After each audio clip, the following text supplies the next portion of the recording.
Yo, what's good, what's good, what's good, what's good? It's your boy Divine Sense Boxing back in the building. Salute to everyone who jumped into the building early. I got my man Mike Biggs Boxing. What's good, Mike Biggs? Stephen L. the Mac, of course, the one, the only, the myth, the man, the legend, Omega Red in the building. We got Big Texas Cletus Smith also up in here, man. I appreciate everyone dropping in here early. You guys know what time it is, man. You guys see the title of the live stream. I'm going to give my post-fight thoughts. You guys saw the thumbnail, man. I'm going to feature Gary Antuanne Russell and, of course, Josh Taylor. Now, some of you guys were in here when I did my live commentary of the fight. I'm talking about Josh Taylor and Jack Catterall. I went live during that fight, broke it down round by round, scored the fight, and then left a few little thoughts afterwards, but didn't spend too much time. So I kind of wanted to just wrap all of my thoughts up into one. I was on Stormy B Man's call-in show earlier this morning as well, dropping some thoughts on his show. But I did finally have a moment to go back and watch the Antuanne Russell versus Postol fight, because that's the fight I wasn't able to watch live. And so I wanted to give my thoughts about that as well. Yeah, Mike Biggs, man, no doubt. Let the people know where to find you. That's what it's all about. It's all about family, and we support family out here. Don't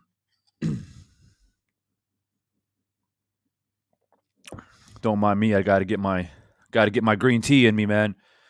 Battling these seasonal allergies, you know what I'm saying? Got to stay fresh. But look, for today, I don't mind anybody that wants to come in and chop it up. Feel free. I'll go ahead and leave the link into the chat. We are essentially freestyling a little bit today. I know it's late for some of you guys. Maybe you guys got your feet up and relaxing before you guys head off to bed. But nonetheless, if you have a moment, want to jump into the conversation, there is the link. Jump in. Trolls beware. We know who you are. Don't try anything slick. All right. So let me go ahead and start it off with. Well, let me give you guys my thoughts on Antuanne, man, and his fight against Victor Postol. You know, first thing I want to say is Victor Postol is no slouch, right? I know it's kind of layoff. It's a bit of a layoff for him. He's coming back, trying to, find some redemption and find his name back into the conversations of the 140 pounders, right? So it is a step up for Antuanne Russell, to be honest and to be fair. I know a lot of people. I was listening to some other channels earlier, and they were kind of hating on Russell a little bit, trying to say that, Postol, he's done. He's 38 or whatever he is. He doesn't have it anymore, so it's not that great of a victory. And I'm kind of getting a pet peeve, man, lately. I really am. I'm finding a pet peeve now that I get a little bit older, And I'm still participating in a lot of athletics and sports at my age. I'm in my mid-30s, right? And so I'm getting a little bit agitated when people are saying that in this day and age, with the knowledge that we have about fitness and health and nutrition and being able to take care of our bodies, and the fact that in this day and age, in boxing in particular, ain't nobody fighting, 2 or 3 times a month, or even 2 or 3 times in 6 months, right? That's not even happening. So I get agitated when people say, "Oh man, 35 ain't shit, 36 ain't shit, 37 ain't shit, 38 ain't shit." Because, when you're 38 years old, yeah, okay, you're not 28. I get that. But you bring a lot of experience into the ring, man. And we've seen it many times before when we get young lions going in there trying to fight the experienced fighter, and the experienced fighter sends those dudes to school, right? There is such a thing as experience. So I kind of find myself, now that I'm a bit older, that, I'm starting to develop this pet peeve for people that are discrediting, these veterans, because it's not too long from now where Bud is he's in his mid-30s already, right? So is it going to be an excuse when people say, "Oh, well, yeah, man, he let's say, for example, he fights Ennis and Ennis beats him." Let's just say, right? For argument's sake. And Ennis beats him. Then people are going to say, "Oh, well, but you know what, man? The reality is Bud, he's getting older." What? Because all you're doing is discrediting Ennis's victory, just like people are now discrediting Antuanne's victory. So that's part of the stepping stones when it comes to being a young fighter, stepping up and having to make a name for yourself. That's why we have these veteran fighters. See, nobody likes to mention or bring up the fact that, nobody likes to bring up the fact that Rocky Marciano was beating age fighters, and Archie Moore and Joe Louis and all these guys. Nobody likes to talk about that. Because Rocky Marciano beat these legendary fighters. Yeah, they were legendary fighters. They were also aging fighters. So just like I was talking about on Stormy B-Man's call-in show earlier today, which is, we got to have consistency. We got to have consistency here, right? I'm tired of this picking and choosing on when a fighter's old, or where the status changes from, well, he was good once, but now he's old, right? So people need to stop doing that shit, man, because it's really, really starting to irritate me, right? So how are you supposed to make a name for yourself? Because at some point, it's like, if Antuanne's fighting guys his age, similar records, and he starts knocking these dudes out, then it's like, oh, well, but he never fought the Victor Postols. He never fought the guys who've been up there before. He's never fought guys who has the experience. Well, which one is it then? Which one is it? Stop making excuses for talented fighters. Mangus Allen in the building. What's good? I'm tired of people making excuses for these very notable wins. And, to be fair, why are you disrespecting Victor Postol like that? Why? Why? Because you don't want to give Antuanne Russell credit. That's why. That's literally why. K-Rod, what's good, bro? Hey, what's up, Divine? My man K-Rod put in that 24-hour work. You were over on the Stormy B-Man's channel earlier, and now you're swinging through late at night. I appreciate you, bro. But, yeah, man, I just, you know how I'm going to do. I'm going to come in here and give my thoughts. And when I first came onto YouTube, I didn't really pay attention to too many channels.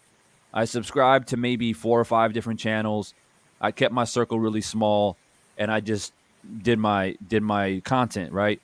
But now that I've been around here for about, 7-8 months now, I'm starting to browse around and learn more about these content creators out here.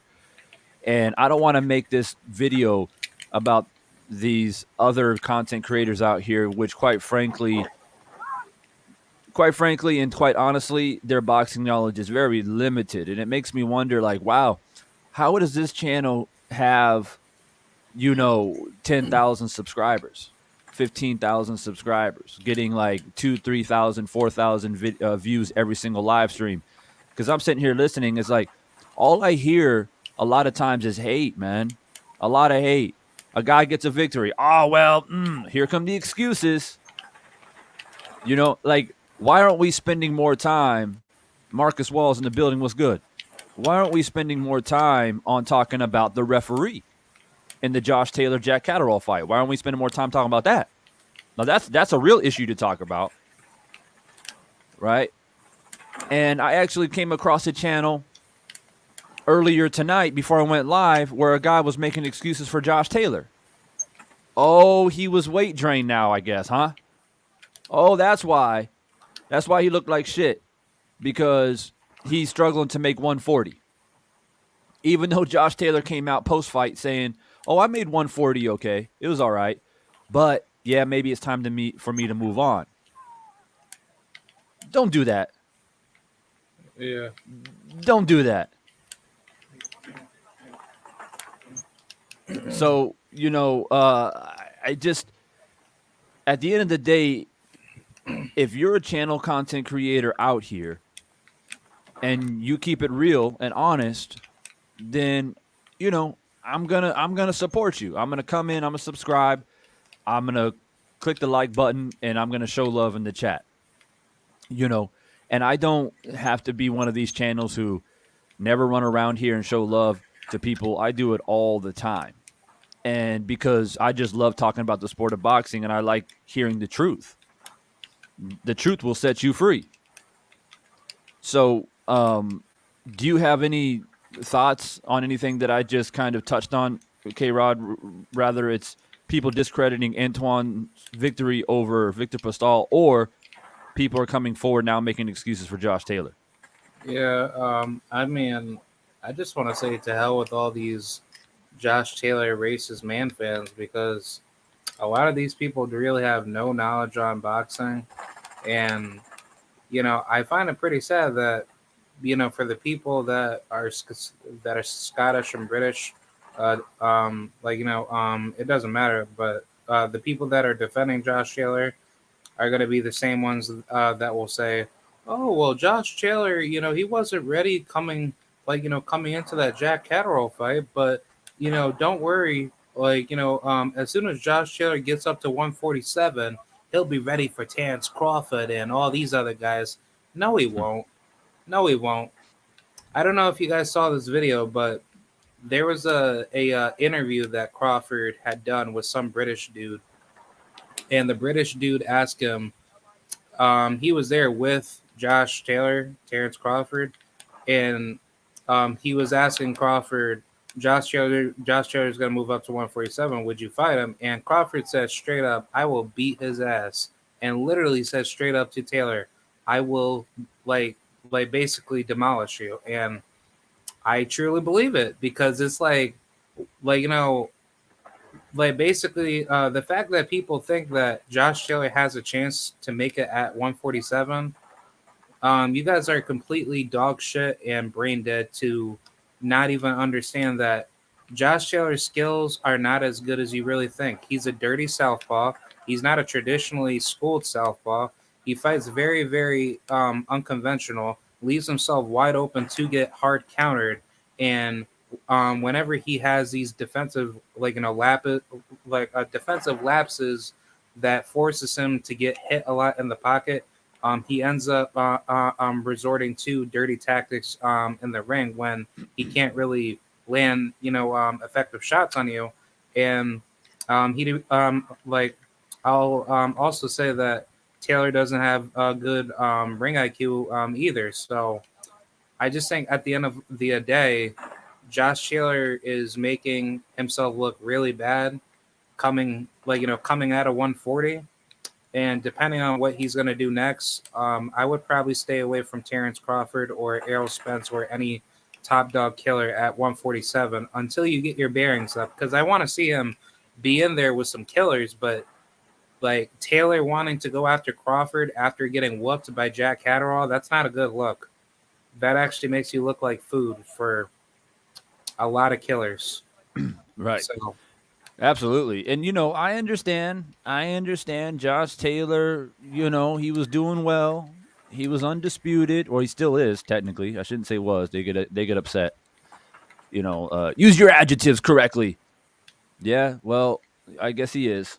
But, you know, if you're going to pretend like he put on a great performance the other night, then I'm sorry. Like, and I've always respected Josh Taylor. I always thought that, okay, he's got skill, man. He's got skill. He's got something to the table. I like and appreciate and still do right now. Like and appreciate his determination and his heart. I mean, the dude was getting hit with flush left hands all night, But, you're in a position with all these belts and you're supposed to be the undisputed champ. You pretty much ain't got no choice but to have heart. I mean, because it's one thing to have a bad performance, but if he was to give up, I mean, I think all of Scotland would have gave up on him. So, yeah, he kept fighting. You know what I mean? And Jack Catterall had himself in a position where he knew Josh was getting a bit desperate. And instead of continuing to do what he was doing well, sometimes he would depend too much on the clinch. And that possibly, you're not going to get the nod in that situation, especially when you're in someone else's hometown going up against an undisputed champion. And so I think that's why the scorecards were kind of, a little bit, I want to say lopsided, but they were, two of those scorecards were something that I expected. I think one judge had it 113-112 for Josh, and the other judge had it 113-112 for Jack. The one that was 114-111 is disgraceful. Like, absolutely disgraceful. How the hell are you going to give Josh Taylor 3 rounds, considering the fact that Josh Taylor not only had a point taken away from him, but he also got knocked down? That's 3 points right there. So what the hell are you watching? Oh, yeah, I understand Jack got a point taken away too, but still, I don't know how you give him 3 rounds. But, look, the thing about it is that I understand that people, for Josh Taylor fans in particular, they were kind of riding in the moonlight with their boy, and coming from Scotland and having that storyline and all that stuff sounded great, sounded really good. But let's be honest here, people. And I'm going to keep it 100% boxing before people accuse me. I was like, there you go again, Divine. There you go again. You're taking the opportunity. Josh Taylor had a tough fight, and now all of a sudden you want to discredit certain fighters, in quotation marks, certain fighters. So, okay, well, let's keep it real. Let's keep it boxing then. Let's keep it boxing for all the Josh Taylor fans listening in. So it was the weight, right? The weight is what hindered him in the fight against Jack Catterall. Let's use your hypothesis. Let's say your hypothesis is correct. We're going to take your theory and we're going to run with it. 140 was a struggle. To me, I don't think stamina endurance was an issue against Jack Catterall. I think his game plan was terrible. I think Jack Catterall prepared by doing his film study way more than what Josh Taylor did. But, okay, like I said, let's run with your theory here. 140 was too difficult. All right, let's put his ass at 147 then. Remember all that talk, just like K-Rod just mentioned. Remember all that talk about him against Bud. That's the fight to make. We have one undisputed champion. We have a unified champion. It'll be a great fight. Both got skills, both got power, all this, all that. We know that 2 times now, Josh Taylor has struggled against fellow Southpaws. Jack Catterall and another dude, I forgot his name. Rogue, yeah, exactly. So we know for whatever reason, he just doesn't do well against fellow southpaws. And we know that Bud Crawford can fight in the southpaw position. He does it quite often, as a matter of fact. We know that Bud can punch. We know that Bud is just as tall, or pretty much as tall and as long, if not longer, than Josh Taylor is. We know that Bud Crawford has counter-punching ability. We know that Bud Crawford has a dog in him. We know that Bud Crawford doesn't mind fighting from the distance or on the inside. Right? And so you're going to try and convince me that Josh Taylor is more rugged and more tough than what Sean Porter is? Let's put that in conversation. Who wins, Josh Taylor or Sean Porter? At 147, who would win that fight? I say Sean Porter, man. I don't know. But that's like a 55-45 fight. And the only reason why I would say 50-50 for me personally is because Sean is an orthodox fighter. Josh does much better against orthodox fighter because he's a southpaw. So, and yeah, he can punch. And yeah, I do believe, and I'm not saying that he can't fight at 147 size-wise. Yeah, I mean, the dude is 5'10", right? He's a big boy fighting at 140 right now. I'm not saying that he can't fight at 147. I'm saying look at the talent at 147. That's what I'm saying.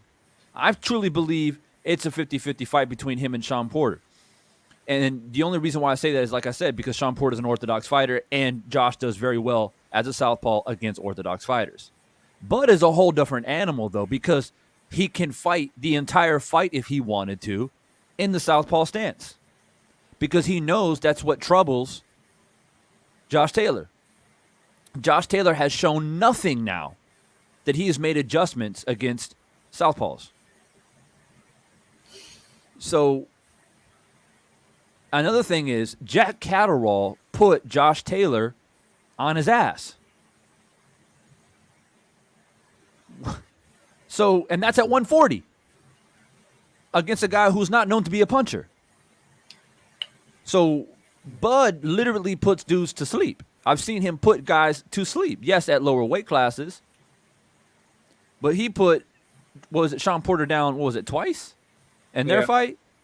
Yep. A guy who doesn't get dropped very easily. So who's more rugged, who's more tough, who has a better chin, Sean Porter or Josh Taylor? Not saying that Josh Taylor isn't rugged and tough. But to my point, he got dropped by what? You guys remember? He got dropped by a left uppercut on the inside when he was fighting Jack Catterall. Left uppercut on the inside. Who likes to throw uppercuts? Tank. Tank and Bud. Tank and Bud. And Bud can do it because he's got reach. He can throw an uppercut stepping back because he has the reach. He can step back and throw an uppercut. Yava in the building. Rojai in the building. Teach in the building. Tremaine Callahan in the building. Good to see you. So, I don't know where Josh Taylor's going to go from here because, yeah, I mean, it seems like I think he knows that he didn't perform well. I mean, let's keep it real. The dude's eyes all busted up and shit during the post-fight conference, and he's trying to say it was headbutts and all this different stuff. And, you know, look, it was a very rugged fight. It was a tough fight to watch, especially with the referee being as involved as he was. There were sneaky shit by both fighters. Jack holding on to the arms, and then with Josh Taylor with the rabbit punches. Josh Taylor was putting his head down. Jack was putting Josh's head down, but because Josh Taylor is the taller fighter, you know, he's got the advantage of leverage, right? As far as leaning on somebody and doing different stuff. So, sure, there might have been some little headbutts in there, here and there, but, you know, when you got two southpaw fighters, At the end of the day, which eye swelled up on Josh Taylor? The eye that was eating left hands. So let's keep it real. And another thing is, and I pointed this out during the live commentary in the fight, I was screaming at Josh Taylor as if he can hear me. But I'm screaming like, yo, why aren't you using your right hand, bro? The whole time you are telegraphing a bazooka left hand. You're so determined that all I got to do is just land this left hand and it's game over. But Jack is waiting for it. He's waiting. And he's looking at your left shoulder the whole time. And you're not feinting with the left hand. You're not masquerading it somehow or using footwork to try to slip the left hand in. You're literally coming forward, loading up, and telegraphing your left hand. Not trying to work behind the jab, not behind the right hook, not stepping to your right, going to the body with your right hand, keeping the left hand cocked, keeping it up nice and high, protecting with that counter. You know, and the thing about it is you literally did nothing with your right hand basically the entire fight. Which is crazy because you're the taller fighter. So the haters and the supporters of Josh Taylor will say, well, maybe because of the weight, he couldn't, let his hands go like he usually does. But I say his game plan was shit. And he didn't have a plan B. He didn't make any adjustments. And he put himself in a very desperate situation. Would you agree with that, K-Rod? Yeah, I agree, because even from the Jose Ramirez fight, you were doing absolutely fantastic until basically Ramirez was pressing on you, and then you had to start resorting to dirty tactics just to make it easier for you to try to win the fight. But for some weird odd reason, you couldn't pull that off against Jack Catterall because Catterall knew what you were known for. So Catterall basically just played everything better at your own game, but just basically Catterall used a lot more movement, and he immobilized Taylor's jab the entire fight. So I think if Taylor tries to do that same bullshit heading into 147, he gets brutally stopped. And there's really nobody like in the top, I don't know, 6 that I think that Josh Taylor can beat. Not based off of the performance that I saw last night. I don't see anybody he beats. He doesn't beat Bud. He doesn't beat Spence. He doesn't beat Ugas. He doesn't beat Ennis, in my opinion, either. And I don't think he beats Keith Thurman either. Do you think that he would beat Keith Thurman? K-Rod? I don't think so. I don't think so. I think Keith Thurman, no matter how bad that we say that he fights, Keith Thurman will still come out blazing hot against a Josh Taylor that thinks like, oh well, he's just Keith Thurman, man. Like, no, Keith Thurman, fully focused will definitely knock out and beat a Josh Taylor that thinks like, oh well, just because he's not the same Keith Thurman, I could just use my dirty tactics on him and just punch him like a round. No, I don't see that happening. Keith Thurman doesn't let anybody, play dirty with him. If you mess around with Keith Thurman, he's gonna hurt you, and he shows that every time when someone wants to press on him. So I see Mangus Allen saying yes. Are you saying yes to Josh Taylor beats Thurman, or Thurman beating Josh Taylor? I just don't see anybody. I don't see anybody that Josh can beat at 147 in the top 6. Personally, not based off of what I saw against Jack Catterall. And there's been other fights where he's struggled too, but then he would land a combo and swing the fight back into his favor, knock the guy down or whatever it may be. It's not like Josh Taylor is unblemished. You know what I mean? It's not like Yeah, he's got all these belts. Great. Undisputed. Great. Give him his respect. But it's not like he did that by completely dominating every single fight that he was in. Am I wrong by saying that? No. And that's not me hating on Josh Taylor. To me, that's just keeping it real. And it's people were saying it behind the scenes when everybody was showing Josh Taylor a lot of love. Even here in the LDBC, I never really saw anybody, except maybe for a couple of people, and maybe they were right. But there were a few people behind the scenes saying, "Well, I don't know, man. Josh Taylor looks pretty good, but he looks vulnerable to a certain type of fighter." I don't know if, let's put it this way, if Jack Catterall went in there and wanted to fight toe to toe and exchanged with Josh, maybe Josh would have beat him, right? But you see, Jack didn't do that, right? He was like, throwing 1-2 combinations, getting the left hand in there. And as soon as Josh tried to return, what'd he do? Tied him up. Or he slipped out using the shoulder roll. And then, just made it difficult all the time, grabbing his arm, turning him. And then every single time, Josh had to reset. Right? So I guess in that instance, that's why I have a hard time believing that Josh would beat Thurman, because Thurman's got hand speed, he's got boxing IQ, he has the experience, he's been in there against most of the big dogs at 147, and I think that if Josh starts to build a little bit of momentum, I think that Thurman is ring savvy enough to know how to extinguish it. Yeah.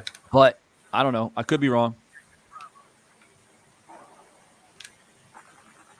I'd say, my potential fight schedule I would put Taylor with is I would try like somebody like Abel Ramos, and then if he beats him, then he should face like maybe Virgil Ortiz, and then after that, go ahead and beat Keith Thurman, and then face a guy like Bud or whoever in the top 3 or top 4. Yeah. Well, let's talk a little bit about uh Antuanne Russell now. Since it was he fought as well. He's one of the winners from all the different fights. We had a lot of fights going on this past weekend, and so let's talk a little bit about Antuanne. What are your thoughts about him, his skill set? Where do you see his ceiling? Do you see him as I mean, right now you can probably say that he's a rising star.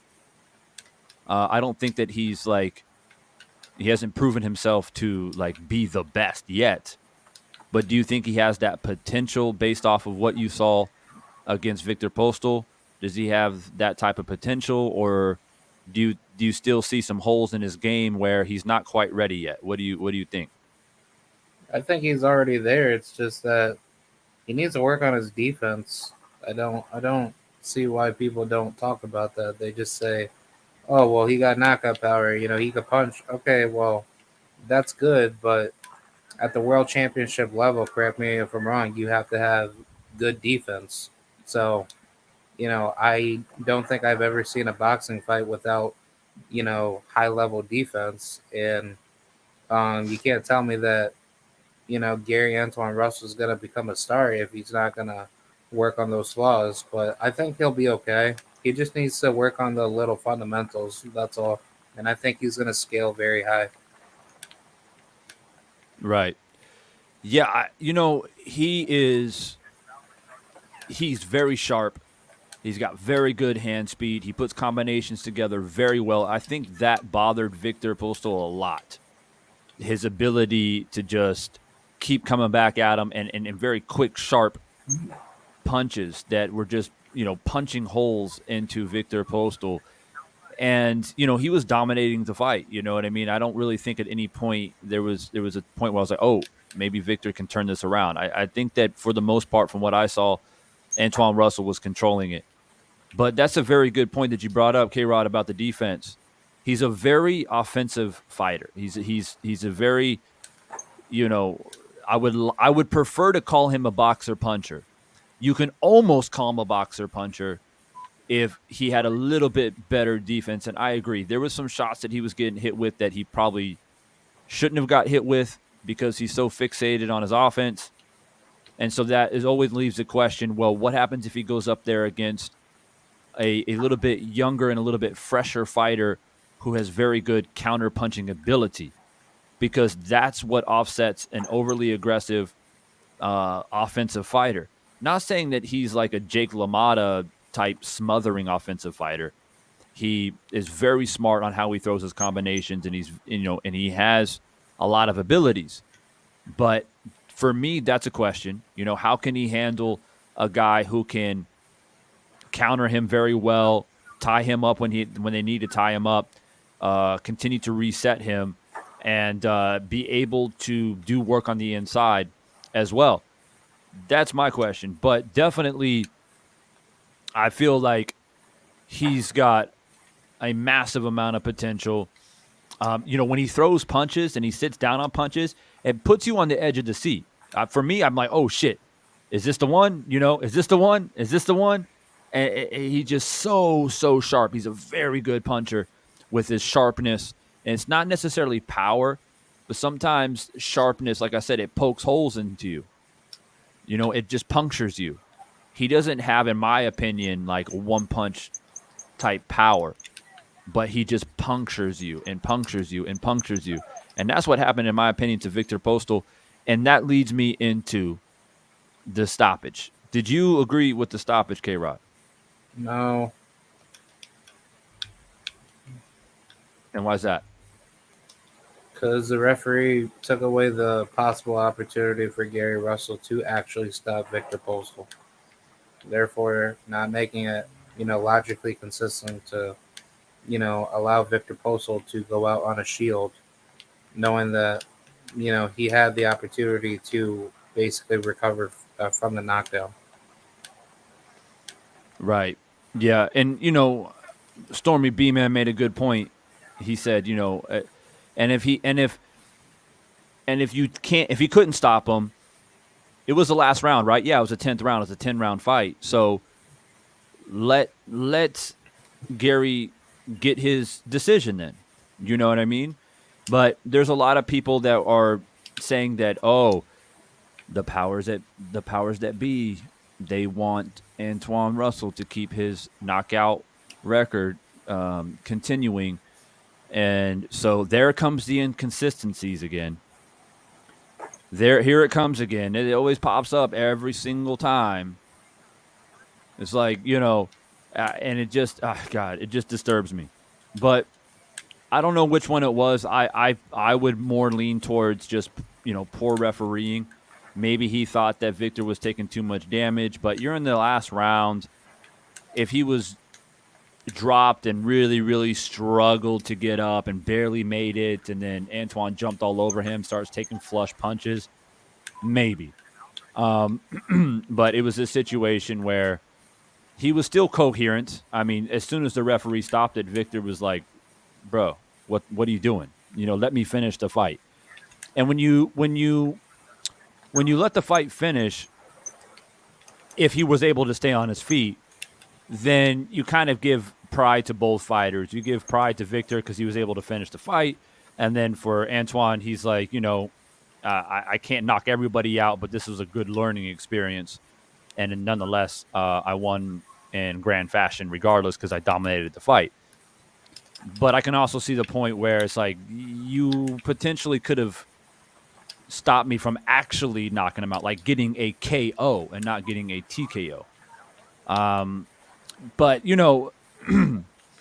I think it opens up a whole different conversation. Like when we look at, the Stormy brought it up in the show, the Deontay Wilder and Fury first fight, where that fight wasn't called off after Fury ended up on his back. Right? We remember that. He got this nice, constructed, beautiful count to give him every opportunity to get back onto his feet. Right? And this time, That didn't happen. But look, I want to share with you guys real quickly. This is the rankings for 140.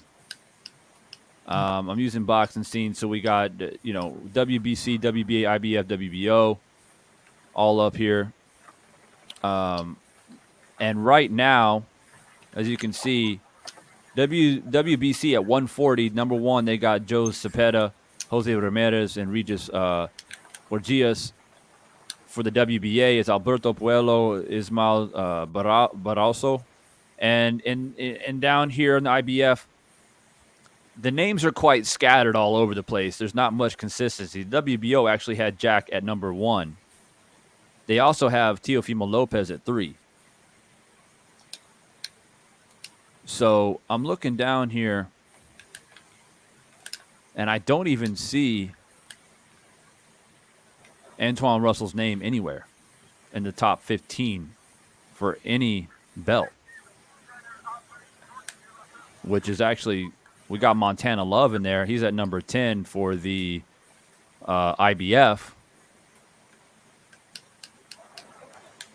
That's quite interesting. Where I don't see, they got Teofimo at 5 for the WBC.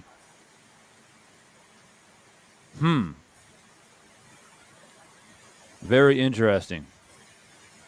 They don't have, nobody has him in the top 15. I'm talking about Antuanne Russell.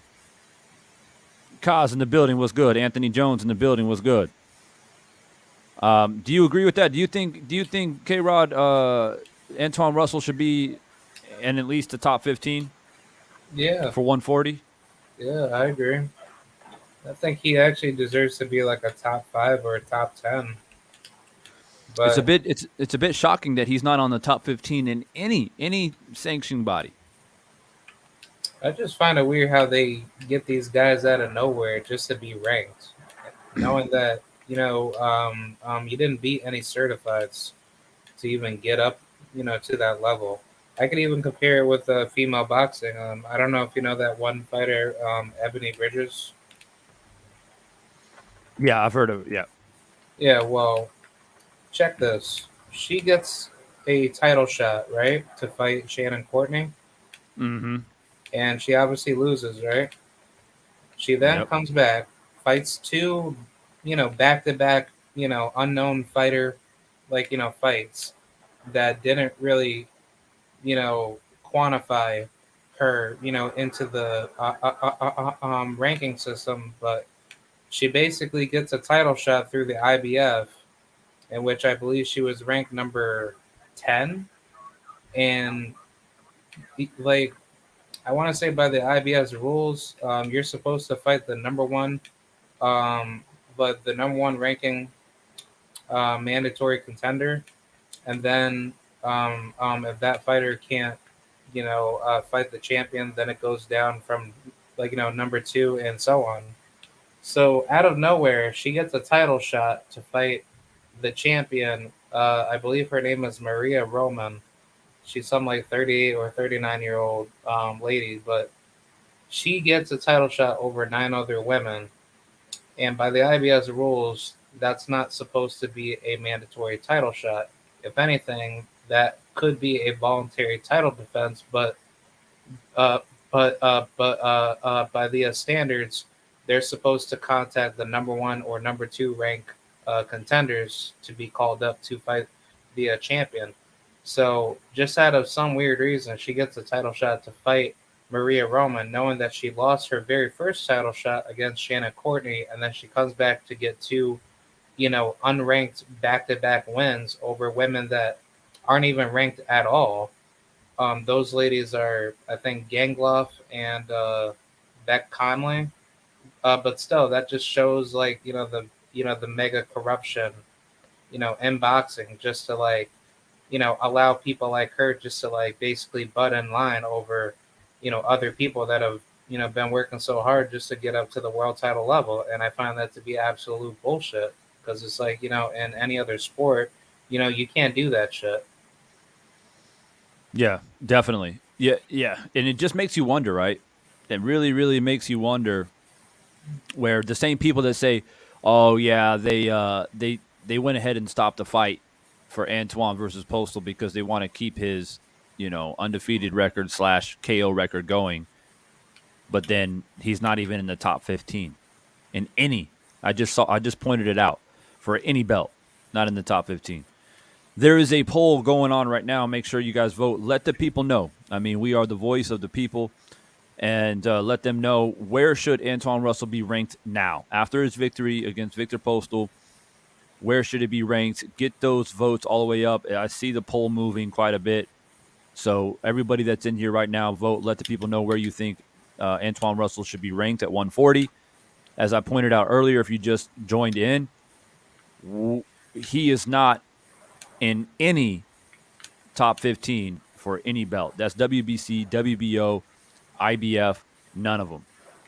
So where do you think he should be ranked? So far, top 10 is winning the poll at 15%.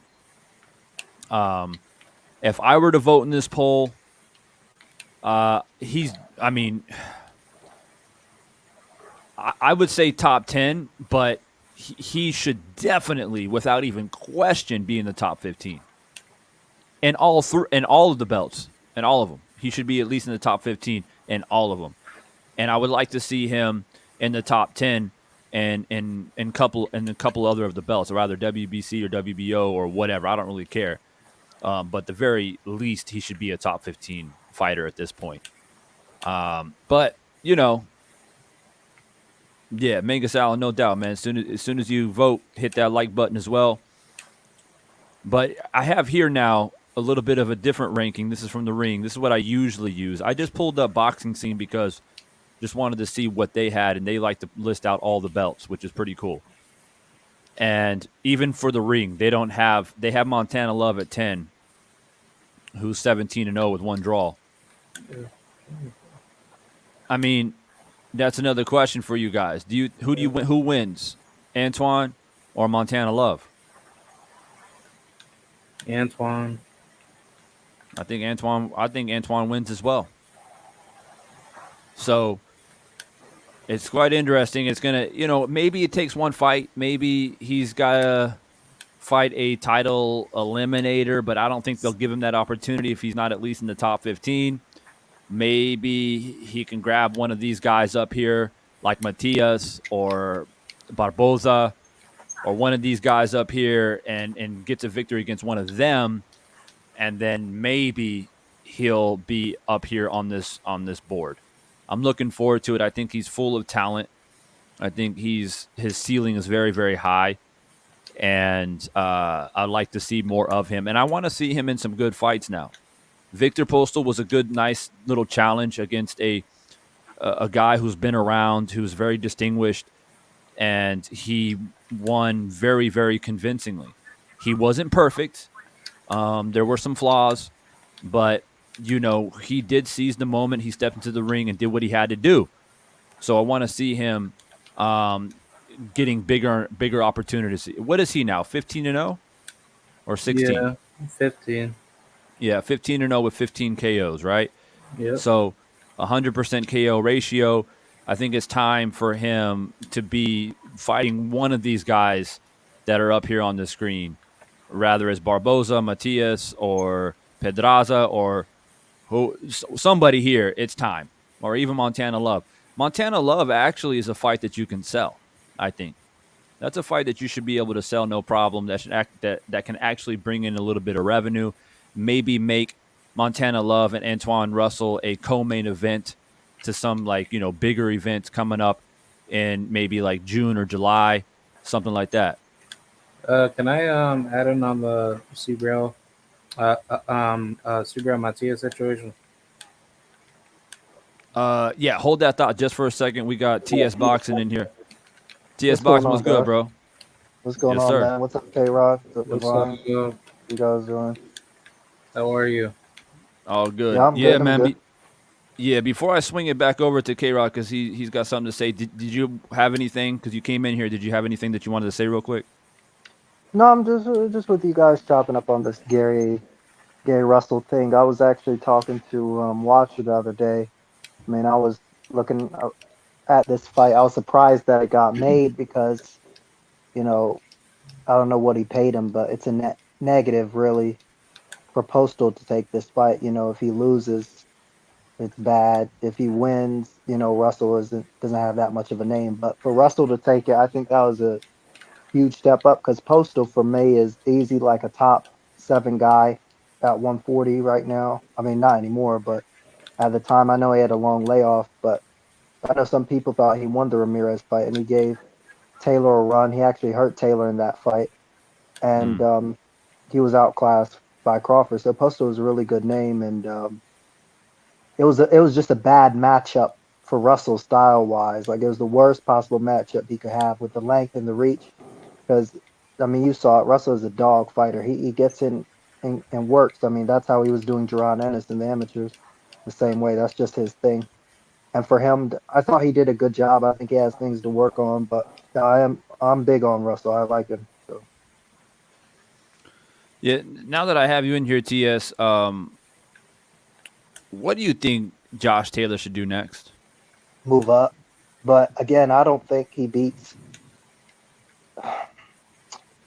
Thing with Josh Taylor is, I mean, he's an inside and mid range fighter. He relies on bullying guys a lot. I think he's a dirty fighter.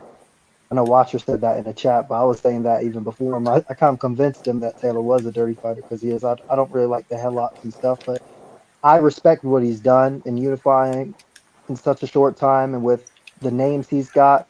His style never blew my hair back. And I think if he gets in there with top guys at 140, I think if he gets in there with Spencer Crawford, it's not good. I don't think if he gets in there with Ennis, it's no good. I think Ortiz will beat him. I'm not high on Ugas. I think if somebody brings it to him, he might fold. Keith Thurman looked good Mm. his last fight, so everybody talks about his body. But I don't think Taylor does amazing things at 147. There's names he can beat, but he'll lose the moment he's in there with a top guy or somebody who's got his style. I mean, I got the top 7 on the screen right now. You know, top 7 right here. I just don't. I just don't see him beat him. I don't see him beating any of these. I don't even think he beats Ugas, in my opinion. Yeah, if Ugas could probably box him up. Actually, now I think about it. Definitely, definitely. I don't think he beats I think Stanionis either. Butev, I mean, the Earl Spence Ugas fight is a good fight because it's a nice little style matchup. Ugas is going to try to do what he always does and try to box, and Spence is gonna bring him and try to probably, I think, walk him down with a high But guard, ripping to the body. I yeah, think, Spence would be too much for Ugas. He would be way too which much. I, which I will, drop my prediction video on that. But it's the thing that I just look at it stylistically. Like I said, Spence and Ugas, that's a style matchup, nightmare for Ugas in my opinion. But Ugas, Josh Taylor, Ugas can shine in that. But I'm looking at the top 7 right here, and I don't even think, like Watcher just said in the chat, I don't think he beats Stanionis either. No, Stanionis is a dog. yeah, Butev. him and Butev is another one. Butev just, I mean, I was just wondering when Jamal James would get out of Minnesota. I mean, how many fights K Rod has he had in the armory up there?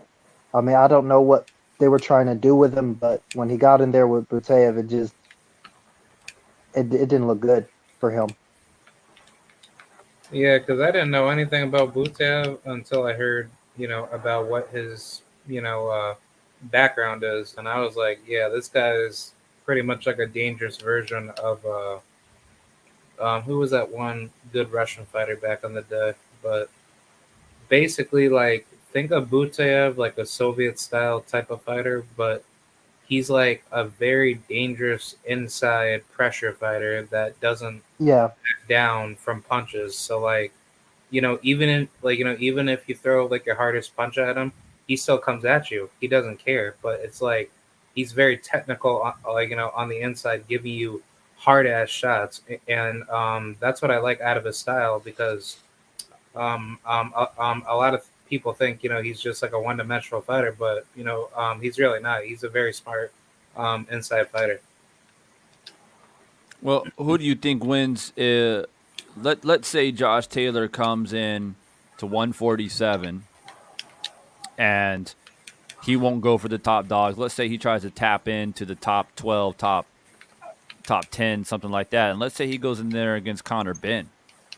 That's a huge opportunity for Conor Benn. Who do you think wins that fight? Josh Taylor, Conor Benn. Yeah, that's a 50-50 fight. Yeah, I was gonna say that. I don't know. Yeah, that's a difficult ass fight because Conor Benn, he can hit, but Josh Taylor, if he stays on the outside, he could easily beat him.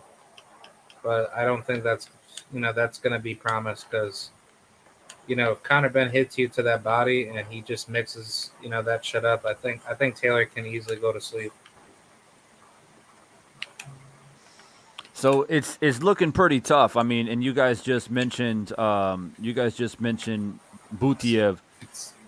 It's looking tough for Josh Taylor if he goes to 147, unless he dips down below this top 10, which I think that the Josh Taylor fans would probably be okay with it because, oh, well, it's his first fight at 147. Let him get his feet wet. But the dude was an undisputed champion, and the dude was in the conversation with Bud Crawford. So although the Josh Taylor fans might give it as an exception, I won't personally. Because if you want to go to 147, you're a former champion, undisputed at 140. You're in the conversation of fighting Bud. A lot of people are building that. I thought that was funny, too, by the way, when Bud came out and said, hey, don't disrespect me. I'm on a different level after that fight. But don't fight a top 15 guy. You got to get in there. You got to get in there with the Lions. Let's see what you're all about because I'm one of the first people on here. Let's say he gets in the ring with let's say they do make the Keith Thurman fight, which, by the way, I think is a very, very possible fight that they could make if he does go to 147. Why? Because Keith coming off a victory, Josh Taylor coming off his slippery slope victory, and Keith being a little bit of an aging fighter at 147, and Keith would probably take that fight because he's thinking, big name, Josh Taylor, we can sell it, number one. And number two, he's coming up from 140. And you know how Keith is about, I'm a true welterweight. Remember how Keith Thurman always preaches that? I'm a true welter. So he's thinking, all right, you're coming up and trying to fight me. If I beat you, then it's going to be hard for people to deny me the Spence, Bud, and potentially Ugas fights and shit like that. So I think that fight could be made. But let's say this, though. Let's say Josh Taylor does beat Keith Thurman. Let's say he knocks him out. Then I'll come on here and say, I won't say, oh, well, nah, Keith Thurman ain't shit. I personally wouldn't say that. I would say that's a great fight. That's a great win. Maybe he is ready for 147. Shit. Why not? And so that's how I will receive it.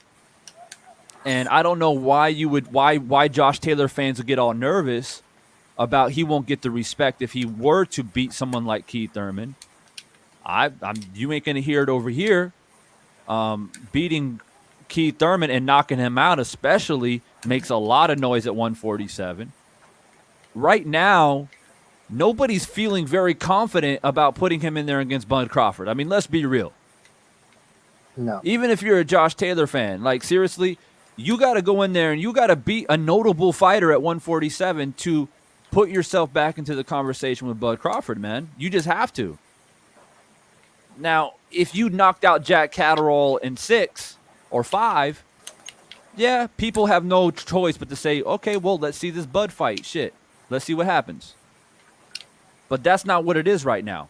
And a lot of people felt like Jack Catterall got robbed. What are your guys' thoughts on that? Yeah, robbery. I tuned in late, but I saw. I mean, I didn't. I have to go back and see the first. I tuned in like late after round 7, so I don't know how the first round goes, first couple rounds. But everybody said Catterall won those clear. The last couple of one, Catterall landed more, but it was just this clinching stuff coming from both sides, and the crowd that they were just it was throwing it very away dirty. to Taylor.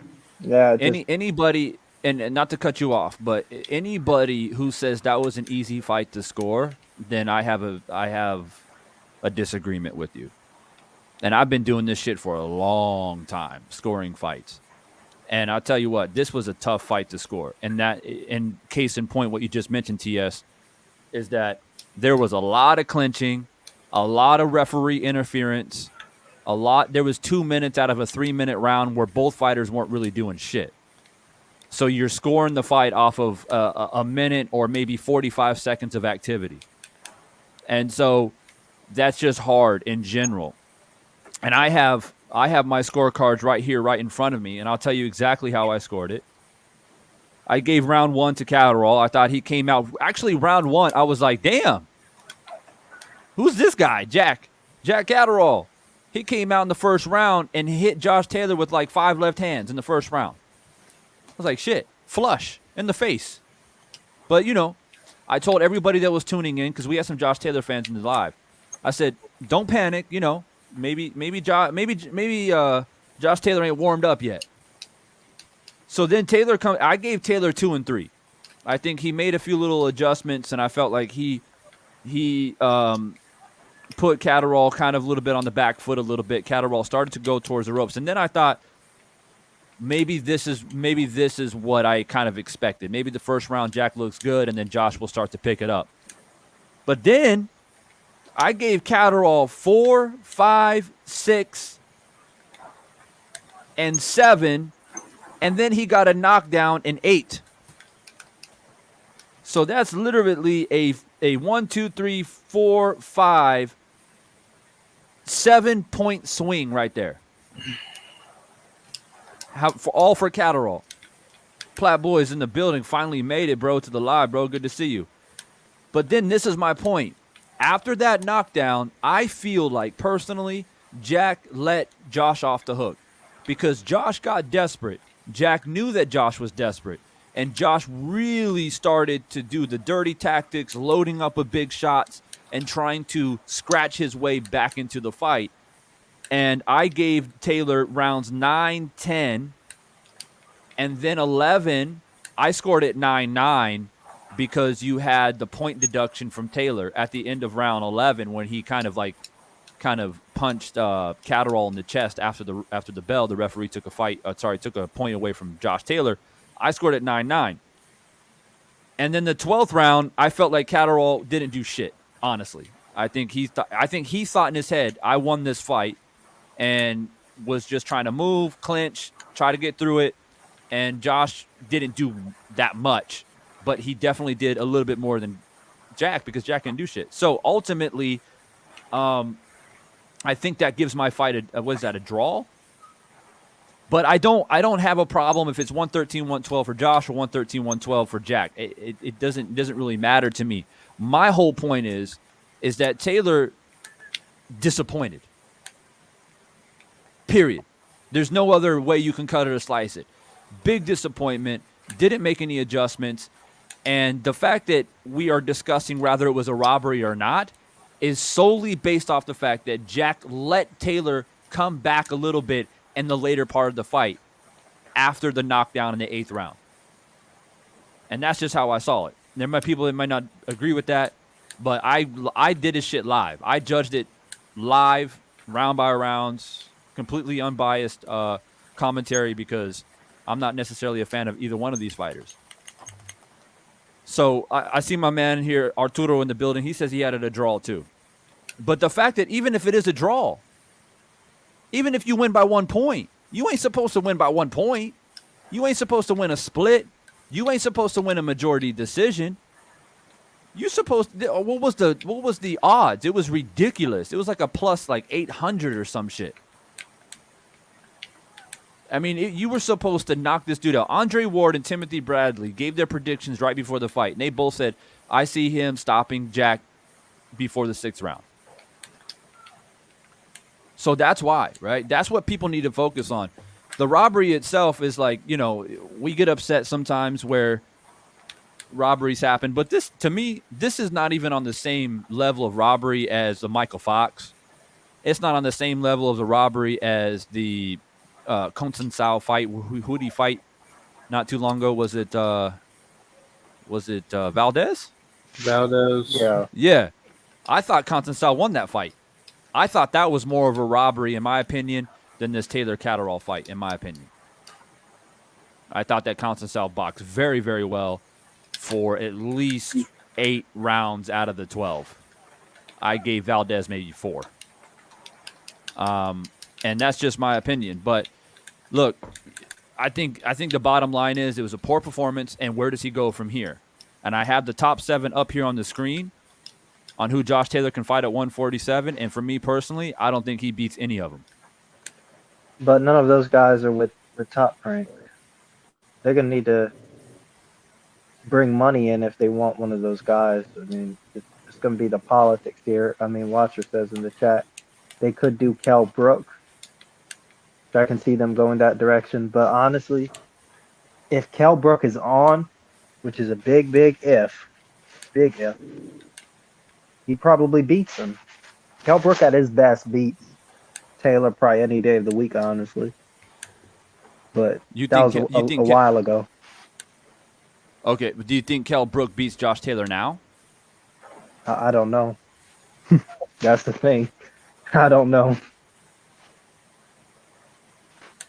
I don't know, man. My man Omega says Kell Brook smokes Josh. I mean, he looked as good as last fight, but that's Amir Khan. I'm just worried about, he was boxing good against Crawford or decently. He was a bit stiff, but I mean, the way he got hit was like he ran into a wall. He kind of ran into that punch, and he was all over the place. That had never happened to him before. So that's what I'm worried about. Can he take a shot anymore? Yeah, his chin is like a little bit suspect too. Yeah, I've never seen that happen before to him. Yeah, I think Kell Brook against Josh Taylor, if I were to freestyle it off the top of my head, I would say that Kell Brook would look very nice in the first 6 to 7 rounds. But I think with his age and his wear and tear, I think if it comes down to a battle of endurance, I think Josh Taylor wins the fight, in my opinion. And I want people to understand, Josh Taylor didn't have this strange situation happen to him with Jack Catterall because he wasn't in shape. He went all 12. He was going hard in the 12th round. He just prepared poorly. It's as simple as that. And fighting an aging fighter, I hate to use the word aged, kind of like an aging fighter in Kell Brook. Yeah, he looks good, still got some pop, got the experience. But what happens in round 9, 10, 11, 12? If it goes down there, especially if Kell Brook gets hit with the big shot in the middle rounds and he's having to recover from that. I think if Kell Brook can't stop Josh early or by round maybe 7, 8, I think Josh wins that fight. But even if he wins a decision over Kell Brook, is that enough to say, yeah, he's ready for 147? No. It's his style that I just never liked. I mean, this guy, he's got this awful fucking come forward, and it's not even really, he's not even throwing, a lot of them aren't even really effective. These are really around the back of the head, on the waistline, on the elbows. He uses a lot of his presence and his aggression, and that's why he's been getting away with it with some of the smaller guys that he fought. But somebody like Spence, if he were to fight somebody like that, that's a guy who's a bigger frame than you, who's stronger than you, who's better than you, who's faster than you, beats him in every department. He'd get killed. Yeah. Yeah, I agree. I respect, and in some ways I always admire those who have a great story, who put it all in the ring, who give it their all, and have that warrior spirit. And I do think Josh Taylor does have those qualities. I really do. But at the end of the day, skills pay the bills. And I hate to say it, but Jack Catterall, a guy who he was supposed to just smack out the ring, he outskilled Josh Taylor. He outskilled the undisputed champion at 140. And so, it's okay. Then like, well, how did he get all those belts then, Divine? Well, did he beat him by skill? I wouldn't say he won by luck, because in boxing, there's luck sometimes, but this ain't basketball. This isn't like, a half court. This isn't a half court shot. This is boxing. Like I can go through them. Like, I mean, with the Postol fight, he did the same thing Russell did, just not as good. Baranchik, he did the same thing and wore him out. You saw what Montana Love did to them. Prograis, he did the same thing. Prograis got scared the last 10 rounds and let off the last 3 rounds and let off the gas in a close fight. And the Ramirez thing, he did the same thing. I mean, that was awful. Like, I mean, there was a close fight up until the first knockdown. I mean, Kenny Bayless, here we go again. Break. And then all of a sudden he hits him on the break and knocks him down, starts counting. I mean, what? That was probably the worst fight. And TS, he was doing that. He was doing that against Jack Catterall a lot after the break. Break, punch. Break, punch. Dude, go back and look at the Ryan Martin knockout. The first fight he had in WBSS, he hit him behind the head. And the guy literally went down saying that he hit him behind the head, and the ref just called it off. And I'm just like, oh my God. Yeah. Josh Taylor is not, a clean fighter. And I think at 147, he's going to learn real quick that you need to have a chin, you need to have heart, you have to be a dog. And if you can't take a good shot, you're going to get knocked out. And yeah, I know Porter is retired, but imagine Porter Taylor. 25-year-old Sean Porter would knock out 25-year-old Josh Taylor. Probably in 3-4 rounds. I don't know if he'd knock him out, but he would wear his ass out. That's for damn sure. He would outwork him. There's no doubt about that. And that's a good point you brought up, TS. Is like, when you look at Josh Taylor's victories, some of the times he's in a close fight, and then his opponents just kind of let their foot off the gas. And then that's the thing about Josh, right? Is that if you stand up to him, which Jack did, Jack stood up to him. And that's why Jack did his homework, man. He knew that Josh Taylor's a dirty little fighter on the inside, coming out of the clinch and all that shit. So he did his homework. And so he was doing his own little trickery too, grabbing his arm and shit. Jack was like grabbing his arm and twisting him up and shit. And that frustrated Josh. Josh like, damn. So Josh is trying to make it look like, oh, he's the one who's, getting clinched and pulled around and tugged around. But at the end of the day, you've been doing that shit this whole time. It's so bad. Guys like him and Fury, I mean, they do it before, but the moment they're down or in trouble or hurt or something, they aggro like NPCs in like a video game and just start holding behind the cheating and the dirtiness goes up a level when they're hurt because they're desperate. I mean, it's awful to see.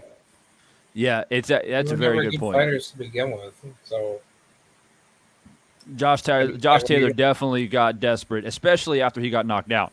When he got knocked down, he was like, "Ah, shit." He was already in a fight where he was potentially losing it, so the desperation mode went way up. Imagine if Gervonta hit him with that same shot that Jack Catterall had done. He would have done the same thing like he did to Liam Walsh. Oh yeah, I remember that, dude. Just the same thing. Josh Taylor, was very lucky that Catterall didn't hit him with like a really deadly shot, because if that was like a really, big shot that Catterall hit him with, then I think Taylor would have been knocked out. Yeah, I was telling people 2 years ago, I said that Tank Davis would beat Josh Taylor, and they thought I was crazy. I said that uppercut right down the middle is so there. Is so there. Do you want to know what's really funny? Josh Taylor has all the hearty confidence to talk all the crap about Tank behind closed doors, but he's never been to a Tank fight to say that to his face.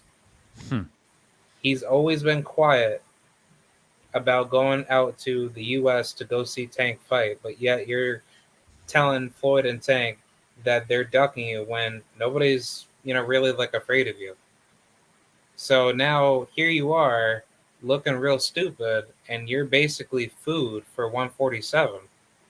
So it's like, you either have to do two things. Either one, shut up and just do your thing, or two, you got to back up like your words, because, word is bond at the end of the day. And Josh Taylor, he doesn't have that much time left to really hold himself. Yeah, you're going to be held accountable for the things that you say at some point. And he snuck by with a split decision against Jack, but this shit ain't going to last very much longer, man.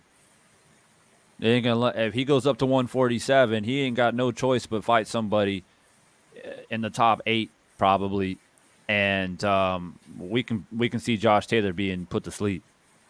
And so, that's the way, what goes around comes around type shit. And it may not, and he may never fight Tank, but you're going to be held accountable for the things that you say. And that's just the way boxing works. I've been watching it too long. I've seen it thousands of times. I do want to highlight this comment. I got to do it. I don't want to change topics, but I got to do it. My man Omega said, "I'm watching LA getting smoked by the Pelicans by 30." For a lot of you guys don't know, I'm a huge basketball fan myself. The Lakers getting the ass whooped. Yeah, what's the surprise about that? But I want to say about the Pelicans. Watch the Pelicans go on a big streak. I think they'll win maybe 8 to 10 in a row. And a lot of that is because what's his name? Lillard, right?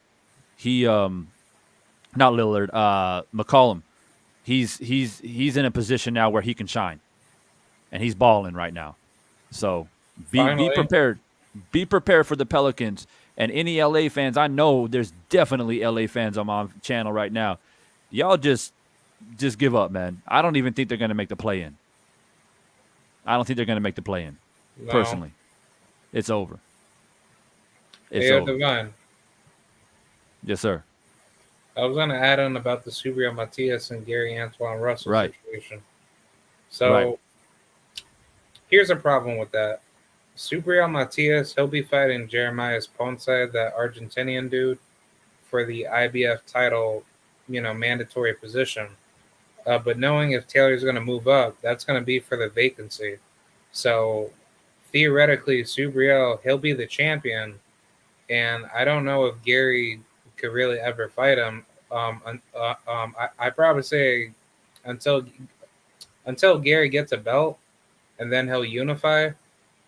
But I think the most logically consistent route before that fight ever comes to fruition would probably fight guys like Brandon Lee, Montana Love, Jose Zepeda. That's a damn good fight.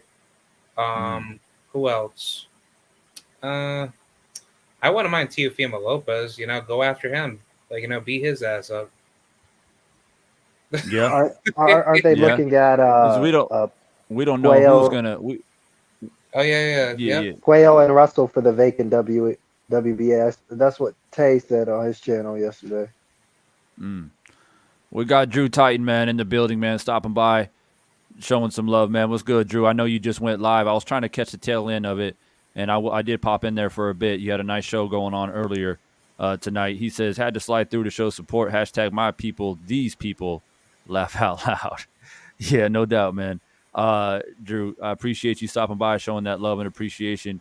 This is what we do, man. Support the family, support boxing, and just keep it real.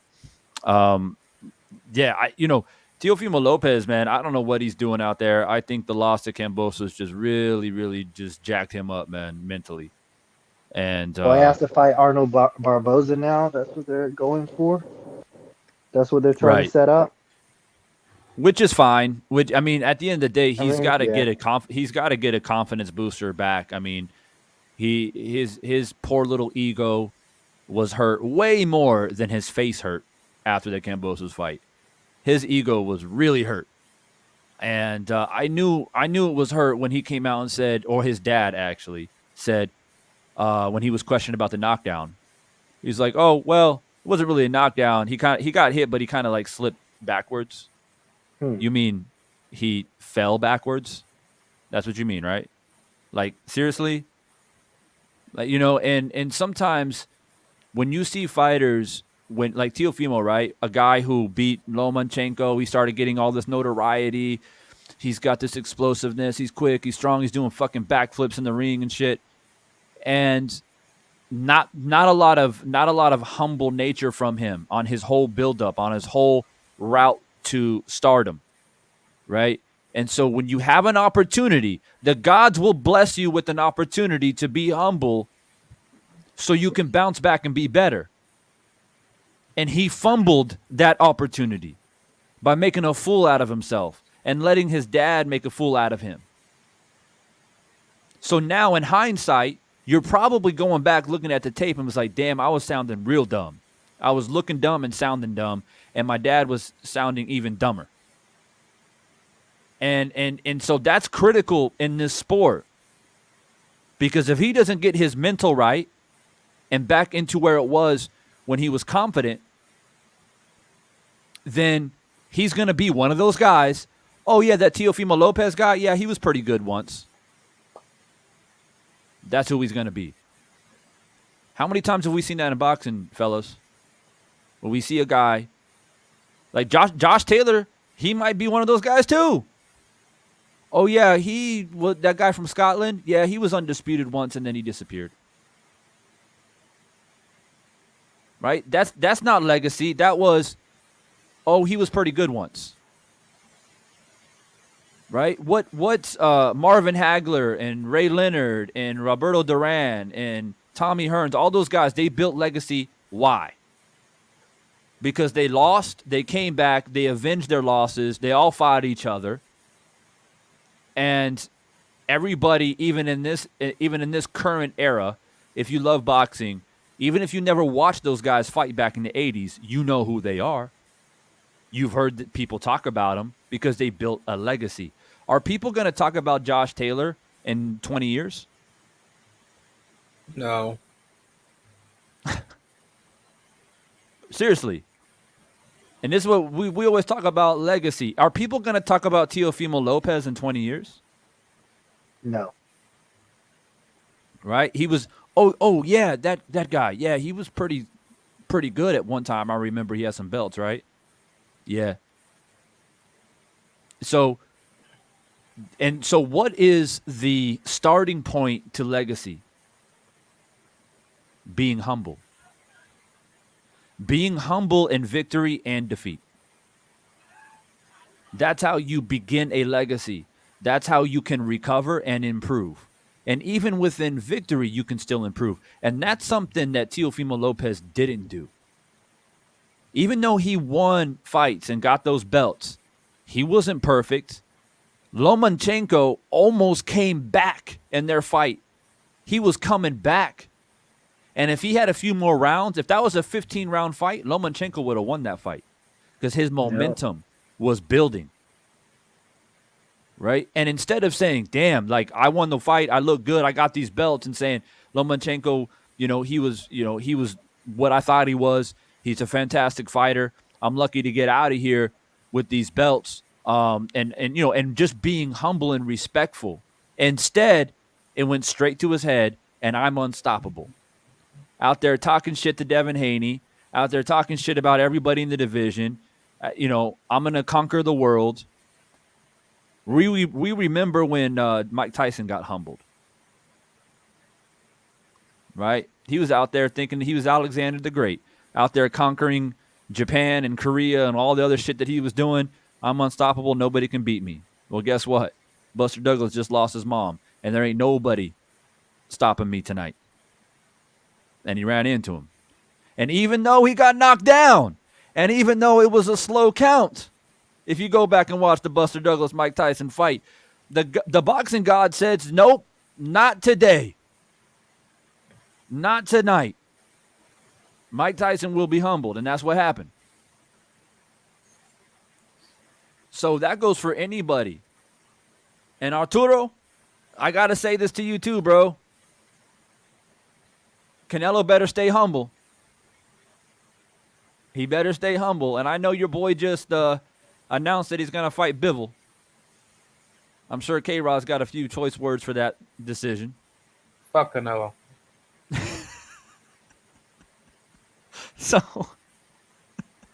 So I hope he's humble, bro. I hope he is. And I don't know what his path is. Somebody told me that he's going to go for Bivol, and then right after that he's going to fight Beterbiev. I don't know if that's true or not. And a lot of people are saying that's part of his legacy. But are you going to go your whole career? So are you now a light heavyweight? So you're not a middleweight anymore. You're not a super middle anymore. You're a light heavy now, right? So we're never gonna see you with the Charlos. We're never gonna see you with the Benavidez. We're never gonna see you with Andre.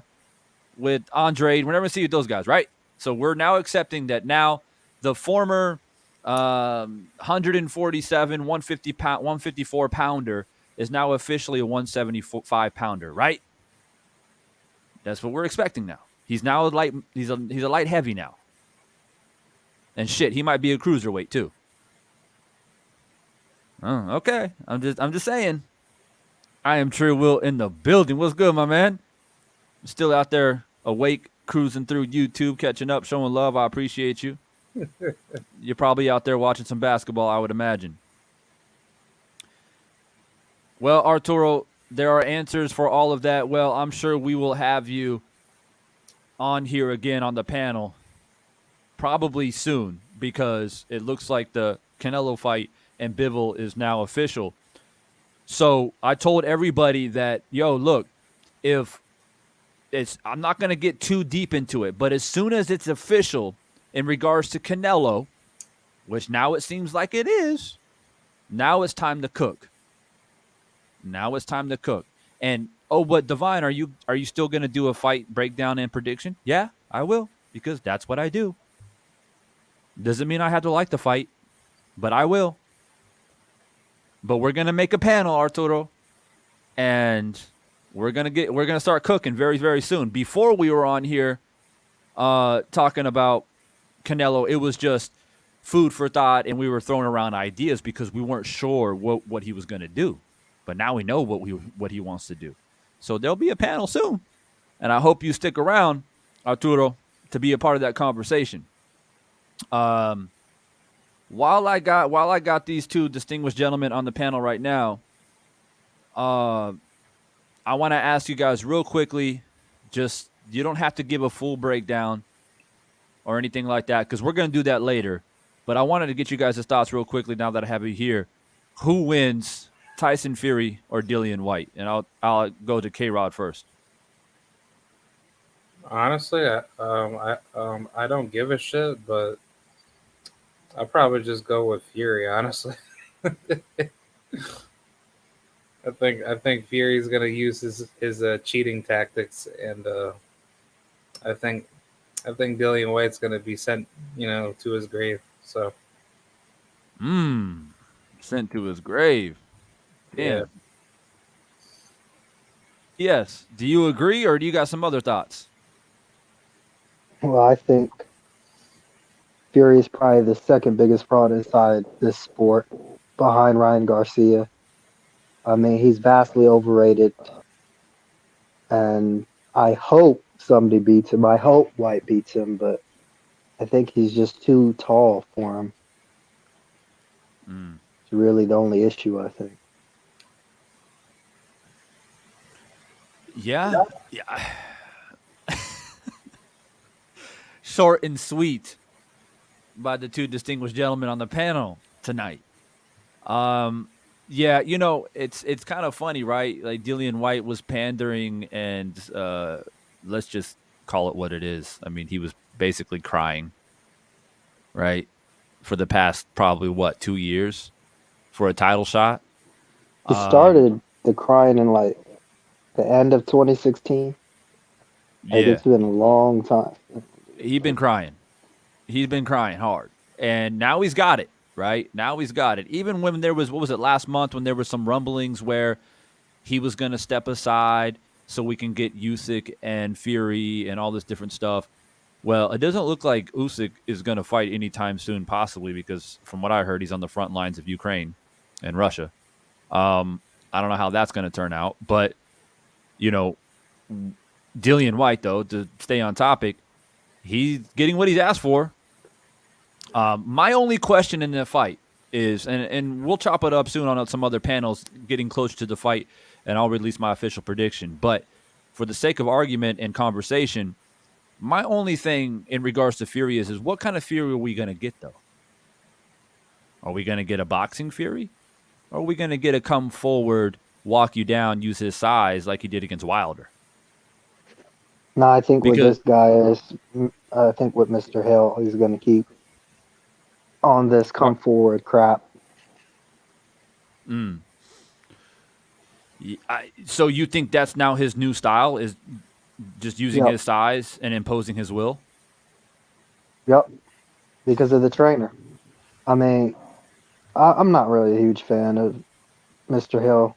I think, honestly, the best Fury is gone, dude. The best Fury was like 8 years ago, and he was solid then. Now I don't think he's very good at all. I don't think he's all that at all. I think he's super overrated now. He's this, like I said, the second most overrated fighter inside the sport today. You're talking about Fury, right? Yeah, hands down. Okay, so let me ask you this, TS. If Wilder decided to actually box like he did the first fight and the third fight, do you think Wilder beats Fury? I think, you mean in the first fight? Yeah, if Wilder decided to, well, number one, not come in as big as he did in the third fight, and decided to be a little bit more relaxed, a bit more conservative, and kind of box with Fury a little bit, and conserve some energy in the third fight, do you think he would have beaten Fury? Just it didn't look good from round one. I thought he was going too hard. Like, it just so many issues, dude. Like, I honestly thought it was more Wilder lost than Fury won. I mean, Fury has this thing in his head that he's always respectful of Wilder and everything because he probably knows that something is not right. Like, just I mean, Jay Diaz was given perfectly fine instruction. I mean, the guy wasn't holding his hands up. He looked gassed after round one. I mean, Jay Diaz, I thought, was the only one given decent advice in that corner. I wasn't a fan of what Malik was saying. That was all motivational. I thought it was garbage. Jay Diaz told him, keep your hands up and turn him. Turn him. Don't get into it. Like, it's just, we'll probably find out what really happened. Right. But like I said, I really do believe that there should be no reason for that to happen to him like that with a guy who just learned. I mean, he used to come forward before, but you see Fury's offense on the front foot. It's very crude. His thing is to box you up. And if Wilder lost against somebody boxing him up, we understand that, right? I mean, we saw bits and parts of that, but that's much harder. But the guy came into your wheelhouse. So something's not right. Something's not right. And he's taken out guys who did that before. So I don't know. My age, I have no idea what happened. It was just really disappointing to me. Right, and it's hard to put a finger on it, right? We've talked about this so many times, and it's like we remember the first fight. The first fight is what really, really sticks in our mind a lot because that was basically what we all kind of imagined the fight would be, where Fury's kind of boxing and Wilder's kind of tracking, and Fury's going to win some rounds, Wilder's going to win some rounds, and then ultimately Wilder's going to land that punch. And he did. Mm-hmm. So it went exactly the way that we all thought it was going to go. And it wasn't a case where Deontay completely dominated, and it wasn't like Fury completely dominated. It was the boxer puncher, and the puncher got that late knockout. It was great, and the draw, was a situation where it was like, are we satisfied with that? But it really didn't matter because it led into a trilogy.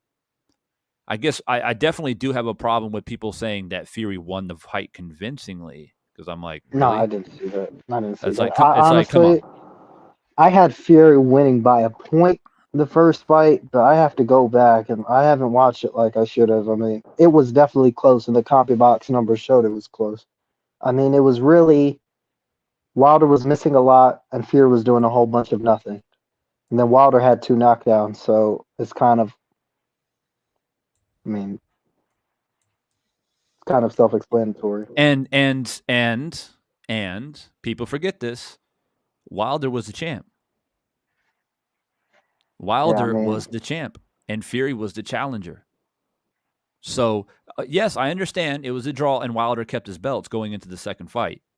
But still, to say that Fury won, you're saying that he outboxed him the entire fight. He got better as the fight went on, but early, Wilder was doing some really good things in the early rounds in the first fight. He was jabbing well. He was jabbing to the body, jabbing up to the head. He was doing some left hooks. And, I mean, we don't expect Wilder to go in there and fight and box on his toes like Muhammad Ali, right? So it's not like we are expecting this whole new re-engineering, but he did do some great things. The point being is, second fight, very suspicious. Third fight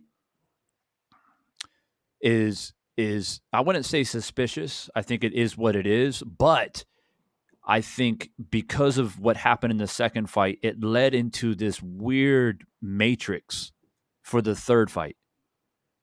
And it puts us in a position to where, like, Wilder was so out of his element, and it's not the Wilder that we're used to seeing. I mean, even when he fought, what's his name? The dude that was doing well, they had some beef going into the fight. Brazil, yeah. Even Brazil was doing great things. And what happened? Deontay was just patient, and then stepped in, bam, right? And Brazil was boxing, moving, landed some shots on Wilder. I was like, oh, this could be a good fight, because they brought some bad blood into the fight as well. So a lot of times when he fought Bermane Sterving the first fight, he showed a lot of patience. He boxed. So we know that Deontay has patience because he believes in his power. But in the third fight, there was zero patience. There was no patience at all. Probably because they knew they were going to gas out. I mean, I thought he gassed out after round one. I mean, I remember when the first round, and he came out and he threw this bazooka jab to the body in the first 5 seconds. Put his whole 235, 40 pounds behind a jab to the body. And I was like, damn. Like, he's going to try to knock him out in the first round. And he was jabbing hard and throwing hard right hands. And, yeah, it woke Fury up. You know what I'm saying? But as much as we have disdain for Fury, the dude has been fighting his whole life, right? And if he can take your punches, he doesn't have a problem going into deep waters. He has no problem taking it to later rounds and holding on and clinching and doing sneaky stuff and do what he has to do to survive a fight. You know what I mean? And so that's what happened. But yeah, it makes you wonder. So when people say, oh, they were confident with this power and they were just going to come and try to knock him out early, I don't think it's as simple as that because, like I said, he's exhibited patience before, and he did not do any patience at all in the third fight. I'm not going to even talk about the second fight. The second fight is what it is. The third fight, though, was the long buildup, right? The super long buildup. And then Fury got COVID. Did he get COVID? Did he not get COVID? We don't know. The fight's pushed back. The long training camp. And we were expecting great things. And then when the fight finally happened, there was just no patience. It was just coming for blood. And it is an absolute miracle that the fight lasted as long as that it did, to be completely honest with you. That shows the true warrior spirit of Deontay Wilder, absolutely, no doubt about it. But it's astonishing on how much energy he put into that in the first 2 or 3 rounds, the first 3 rounds rather, to get to a point where he was literally fighting off nothing but will and determination. And then to get the knockdown in whatever round it was, I think it was like 5 or 6 when he got the 4. knockdown. 4. Right? So it's like, damn. Like you know you're already starting to go on fumes. You can see the fumes trying to burn in the 4th, and you're still able to knock him out, to knock him down, and damn near knocked him out because you knocked him down twice.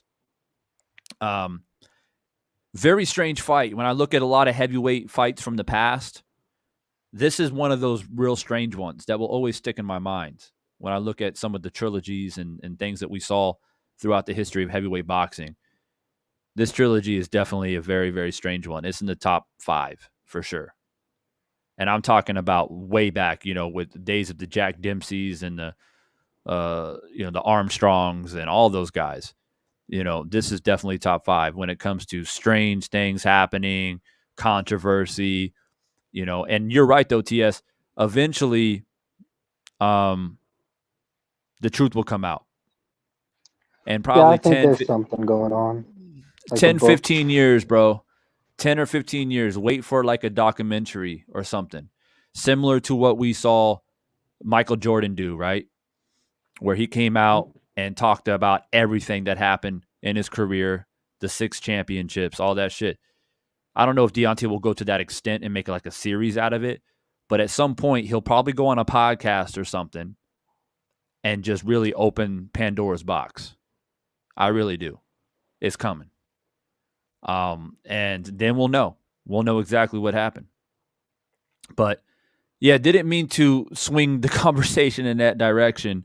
I know that Drew was talking a little bit about it tonight on his show, and they were kind of saying, at the end of the day, if the man decides to retire and never fight again, ultimately we respect that as Deontay Wilder fans, which a lot of us are here on my channel, obviously. And I agree. I agree that, we understand that he was underappreciated and he stole glory, basically, right? He basically just captured something that nobody thought that he would be able to do. So in a way, it doesn't matter what his record is or losing the trilogy to Tyson Fury. He will be remembered for not only his boxing power, what he brought to the table, heavyweight boxing, which was power, which I find kind of funny, right? Because we look at the 60s, the 70s, and 80s, and the 90s. What did we always talk about in the heavyweights? What did we always want to see? What did we clamor around when it came to Mike Tyson? Power. Everybody went to a Mike Tyson fight. Everybody went to a George Foreman fight back in the 70s. Why? Because we know this guy, doesn't matter how the fight goes, he can knock you out with one punch. Wilder brought that back into the heavyweight division. Fury didn't. Dillian White didn't.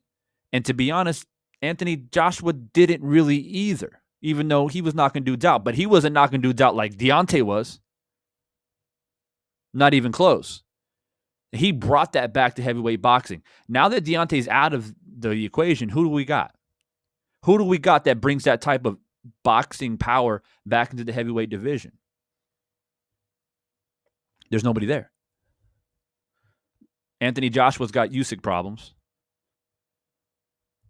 Tyson Fury ain't a power puncher. He's you can call him kind of like a volume wear and tear puncher now because he comes forward. He ain't got no one punch power. You got to wait for a knockout against Fury. You got to sit and wait and hope it comes. Right? So we don't have a Deontay Wilder, and we may not have one like him for quite some time. So, Arturo, jumping in here. Sorry, bro. I go off on tangents sometimes. But you came in here for a reason. Was there something? We were talking about Canelo earlier, so maybe you wanted to clarify something. What's good? No, bro, I talk boxing. I was laughing at the fact that every time Canelo comes up, I usually get a shout out for that. But no, I just came to talk about boxing and since you guys were talking about White and Fury, I was just gonna say I thought Fury. I mean, you mentioned all the stuff that I feel Fury's gonna do to White, which is box, and it's like a war of attrition. It's just jab, keep him moving, use his weight to tire him down. And then I think the only way White wins is if he clips him, lucky, and knocks him out. But Fury has a chin. He seems to get up no matter what hits him. And so I don't see a way for White to win. I really feel like he's just going to use his size, his length, and just smother him, laugh at him, try to get him to use his energy up, and then just take him into deep waters and come out with the W. I really don't see how White wins, but I mean, I could be wrong, but I just don't see it. Yeah, it's hard. I mean, like I said, I just want to point out the fact that what are we going to get from Fury? TS seems to think that continue this style that he's been doing against Wilder. It's the new style / persona of Tyson Fury. I'm big, I'm long, I'm tall, I'm heavy, and I'm coming forward. I'm gonna wear you down, et cetera, et cetera. And I think if it's that style, Dillian White has a slight chance. I think if it gets into the inside a little bit and Dillian White's able to sit down on some punches, maybe he can get something in. But if I want to be honest with you, if you want a sure route to victory, if you're Tyson Fury, you might as well go in there and box. Right. In my opinion, just go in there 12-round box because Dillian White can't do shit. He ain't gonna outbox you. He ain't gonna come close to outboxing you. If you go in there like you did against Klitschko, it's a wrap. You just got to make sure you're in shape for 12 rounds. That's about it. But maybe who knows, man? Maybe Tyson Fury's on this new, maybe his mind is set on, I'm going to try to knock guys out often now. I'm going to try and see who else I can knock out type of thing. And so maybe that's what it is now. And maybe he does come in there and just come forward, like TS said, and tries to impose his will and continue to get these knockouts.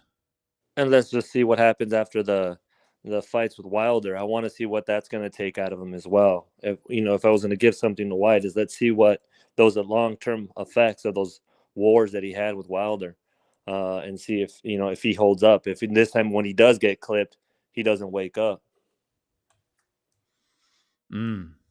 Let me ask you both now that I have it, since we're kind of talking about heavyweights a little bit. And I'm going to have to rename this live stream, I think, because we went into heavyweights. But do you guys think Wilder will be back? I'll go with TS first. Do you think Wilder's coming back? No. There's no point to. I mean, the guys, if he were to fight them, he wouldn't get credit for beating them anyway. They'll freeze him out of titles. I mean, it's a net negative. There's no point other than if you want money, but he has plenty of money. Who will give him any? They'll just undermine. They say he needs to fight this and that, but if he beats them, they're gonna say, "Oh, he was this anyway." It's a waste of time. He's done what his first goal was, not the new goal that he set out to. Things didn't go how we thought, and it doesn't matter anymore. It's a waste of time, I guess, to treat people who don't respect you, so it doesn't matter. Yeah. What about you, Arturo? Do you agree with that? Do you think he's got nothing to prove and he probably won't come back, or do you think he's maybe wants to finish on a high note and come back and grab a few victories before he calls it a day or calls it a career? He'll have to see if he can get something worth sticking around for, something that really motivates him and wants to get back in the ring. Otherwise, I just don't see it happening as well. I do agree. I don't know where he would go from here. And so for the other fighters, he's a high risk, low reward. If they're trying to get there and they want to get.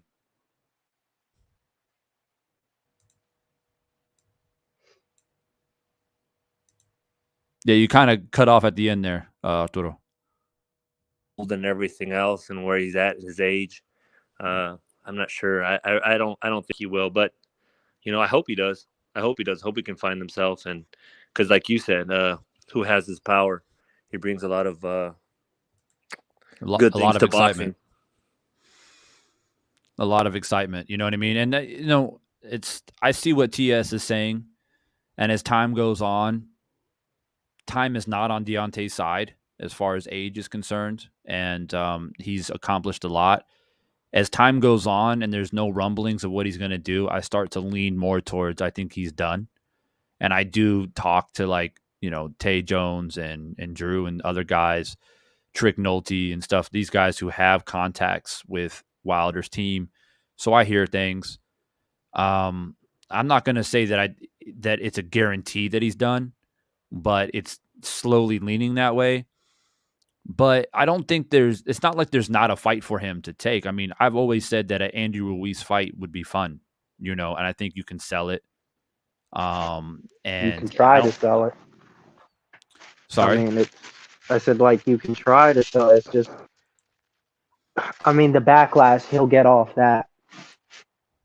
People will build it up as if it's nice, but when he wins, it'll be the same thing. If I was him, if I were to get any wish, I would fight Fury to my grave. Honestly. But obviously that can't happen, so. So, do you think that?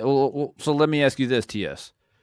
Let's say Deontay is waiting behind the scenes, chilling, right? Which he is essentially doing that right now, right? Spending time with his family, chilling, recovering. He's had hand problems, he's had other problems, so he's healing up.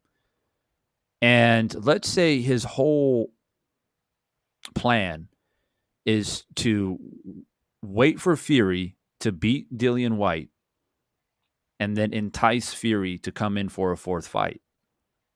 Now, let's say that is maybe that's Wilder's plan, right? Maybe that's the method to his madness. But will the public buy it though? That's the question. No, the public won't buy it, but it's not about it's a principle thing. I really hate this guy. If I'm him, I will fight him to my dying day, my last breath.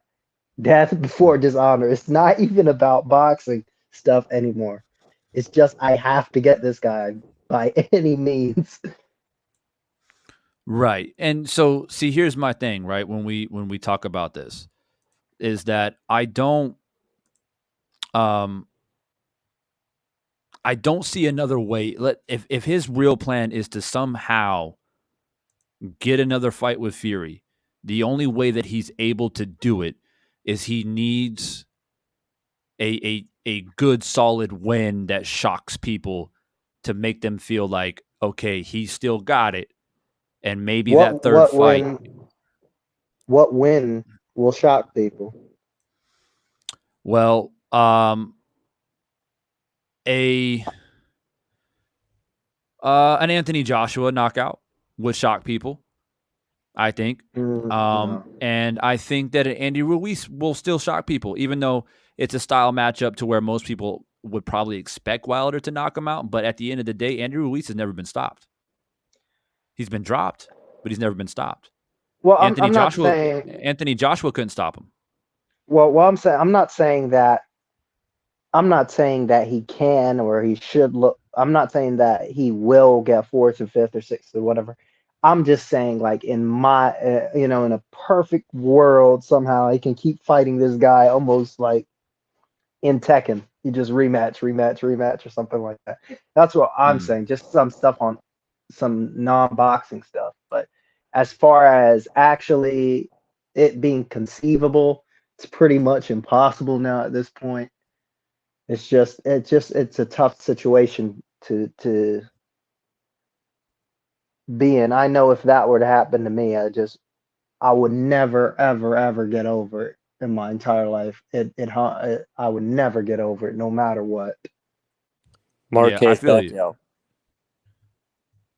Yeah, Marquez Pacquiao, same deal. Like but even then, like, Marquez still never forgets those other three close fights, some of those robberies that he had, even after the win. It's not satisfying. It's a thing that you just have to live with. It's really hard to. I mean, it is what it is, kind of a thing. Yeah, it's unfortunately we're talking about boxing and politics and all that different stuff, and the reality of the situation is that if Deontay is, and I agree with you 100%, it's probably sitting with him. It's always in the back of his mind, even though he's happy He's with his family. He's doing his thing. He's made a I lot don't of believe money. that at all. He can be happy on the outside, but they know as a human deep down, if somebody did me wrong Yeah. or I felt I got messed up, I will never ever get over that thing. I mean, I'm a vindictive person myself. I know how it feels. Mm-hmm. Yeah, I'm the same. I've been an athlete all my life, and I've been in a lot of different types of competitions in many different sports. And I'm still competing even today. I just did a competition a few days ago. My body's a bit broken. I'm getting fucking old, man. But but you have that.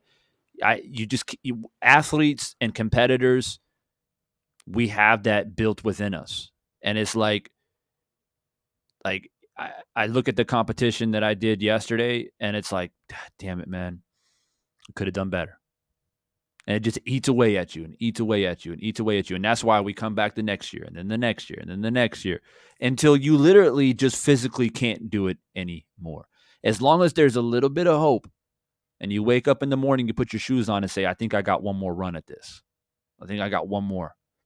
And I just keep telling myself every year, I think I got a little bit more left. I think I got a little bit more left.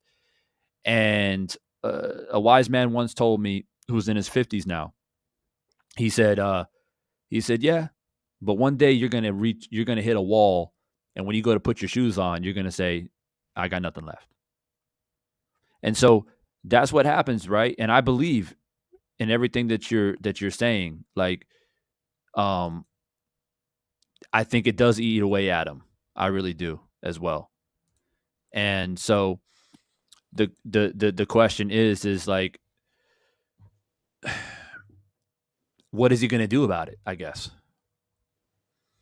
Because if we're talking boxing, as in getting in the ring and promoting it and doing all that type of stuff, the only route to accomplishing that is he's got to come in and he's got to beat and knock someone out viciously to then try and to entice Fury to come in for a fourth fight. But you know what? Even if the public says, yeah, we're willing to say it, we're willing to see it again, sure. If the promoters say, yeah, we're willing to make it again, why not? Shit, Pacquiao Marquez, let's do it. I don't think Fury wants it. Especially if Deontay puts Andy Ruiz or Anthony Joshua to sleep within 5 rounds.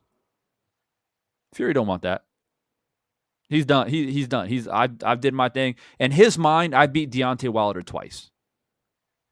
I got nothing to prove. So, well, what's your point, Divine? Well, I guess my point is, and I hate to take it this way, I guess you can run up on him in London somewhere and handle it in the street. Yeah, that's the only way to do it because it's just I guess that's it. And unavoidable. Deontay's got the money and he's got the means. He can find out where he's at. And we ain't talking about I saw a couple of months ago they wanted to spend the holiday. Fury wanted to come over and spend the holidays with him and spend Christmas and do it like Foreman Ali sort of thing. Yeah, you can come spend Christmas with him. He's got something for you though. Yeah, doesn't that sound strange, right? And I'm curious what the chat thinks too. All the bad blood, all the crazy shit, and we've seen it in boxing where people talk, fighters talk shit, they say all kinds of crazy shit, and then after it's all done, they're friends and stuff like that. But this is different though. There was so much stuff said leading up to especially the second and third fight, especially the third fight. Wow, the amount of shit that was said on both sides. It's to me, that's something you just can't come back from. You said what you said. The fight happened. Fury got his hand rose, and that's it. And that's it, right? But isn't it strange now that Fury's making social media posts and giving all this respect to Wilder? And when heavyweights disrespect Wilder, Fury comes to Wilder's side and says, you don't know what you're talking about. Wilder's the most devastating puncher, da-da-da-da-da-da. And then to your point, he's trying to hang out with with Wilder on the holidays and spend time. Isn't that kind of weird? Does that seem weird to you guys? He's trolling. You think he's trolling? Or I 100%. think he hit him on the head the wrong way or something. He got hit in the wrong spot. I think he's trolling him. I think part of that is it gives more credence to him because he beat him. So he can cheer on and say Wilder's the best ever, but then that gives Fury that one leg up either way. He's like, I got him Right. anyways, just like he sent out that message about about beating him or the anniversary thing or whatever. But Right. yeah, so that just gives credence to that. I see Wilder. The only way I see Wilder coming back for Fury is because I think Wilder would fight him for free, to be honest. I think he'd be like, look, give me a 2-fight deal, like Oh what you were yeah, saying. Lay someone out, and he'll fight Fury he'll fight him anywhere, anytime for free, he'll fight just him so he can get 100 that out of next. 100 times, Yeah, no matter what. Yeah, and but how do you entice? So the question is, how do you? I think what it really comes down to is how do you entice Fury, pay. right? Because at the end of the day, right, Fury got dropped. What was it? 3 times in the trilogy, right? Got dropped 3 Four. times. 4. 4. Oh yeah, 4. He got dropped twice in the first fight, right? So he got dropped 4 times. So it's almost like playing with fire, right? You escape the jaws of the lion 3 times. So, you know what I mean? Like, it's like You one of give those him your things purse. where, You give him your purse. I think Wilder yeah, says, yeah, you know that's what what? you would. That's Yeah. literally, but even then, right? It's like if the fight is worth, I don't know, let's say the fight is worth 60 mil. If they promote it, build it, blah da da da da. Now COVID times are essentially done for the most part, so you can do like the 24/7 type shit. Sit down, build it up, hype it up. And yeah, Wilder would say, you take my whole purse. Let's run it back. Anyway, we can do it in London. You can embarrass me in front of everybody in London, or I don't even know if he can fight in London anymore. So maybe they go to Saudi Arabia or wherever the hell it is. You choose the spot. Right? Will Fury take it? It's still questionable to me. It's still questionable. Because check this out. If Fury takes that fight, right? And he's like, yep, okay, I'll take your whole damn purse. I'll pick the venue. I'll pick the gloves. I'm the A side. I beat your ass twice. All you got to do is just show up, accept my terms. Wilder shows up and knocks out Fury. What does that say about the second and third fight? That it Right? was razor thin, razor close, and so be it. I mean, for us as fans, I mean, for me as a fan, it's like, hey, he got you this time. This time he closed out the deal, and it went and the ball bounced his way. So take it in the chin like a man. Does it yeah. Does it close the trilogy though? Because we've seen 2 fights, we've seen 3 fights, we've seen 4 fights, but it is extremely rare to see 5. Nah, if those Right? guys could fight, if, like I said, if Wilder can somehow, the Fury would have to be convinced. But if they keep going back and forth and trading wins, they'll be trading wins forever, and I'm fine with that because it's just that way. It's something this isn't even boxing. This is a personal thing, and people gotta kind of step out of the way of this if this were to happen in some fantasy It's world. funny. It's funny, right? But when I think about it, I mean, if Wilder ends up knocking out Fury, if they were to fight again for the 4th time, and I Wilder knocks wish. him out, if Wilder knocks him out, let's say in the 3rd round, just puts him to sleep, that could be the exclamation point where it's like, okay, 4 times, 2-2, and we shake hands and we're done. I don't think Fury, if he gets put to sleep like that, is willing to run it back for a 5th time. Because that would mean he'd been knocked down 5 times in 4 fights and knocked out once and damn near knocked out twice. So, And Wilder can stall him out. At that point, he can just walk away into the sunset if he wants to. He could, yeah. He could. And just say, look, I closed my career with with that type of win, and I got that thorn out of my hand, and I can go on and close the chapter on my career. Well, it was kind of similar. I don't know if you guys watch UFC like that, and I know Arturo, you brought up the Pacquiao Marquez thing. It wasn't as similar as this example, but I can give it here.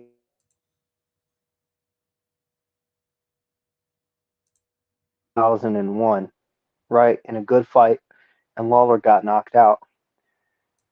Lawler finally got his revenge almost 20 years later, right? But it looked like Diaz, who was a shell of himself, and kind of quit in that fight. So you won't be satisfied, but it has to be done at the same time. You know what I mean?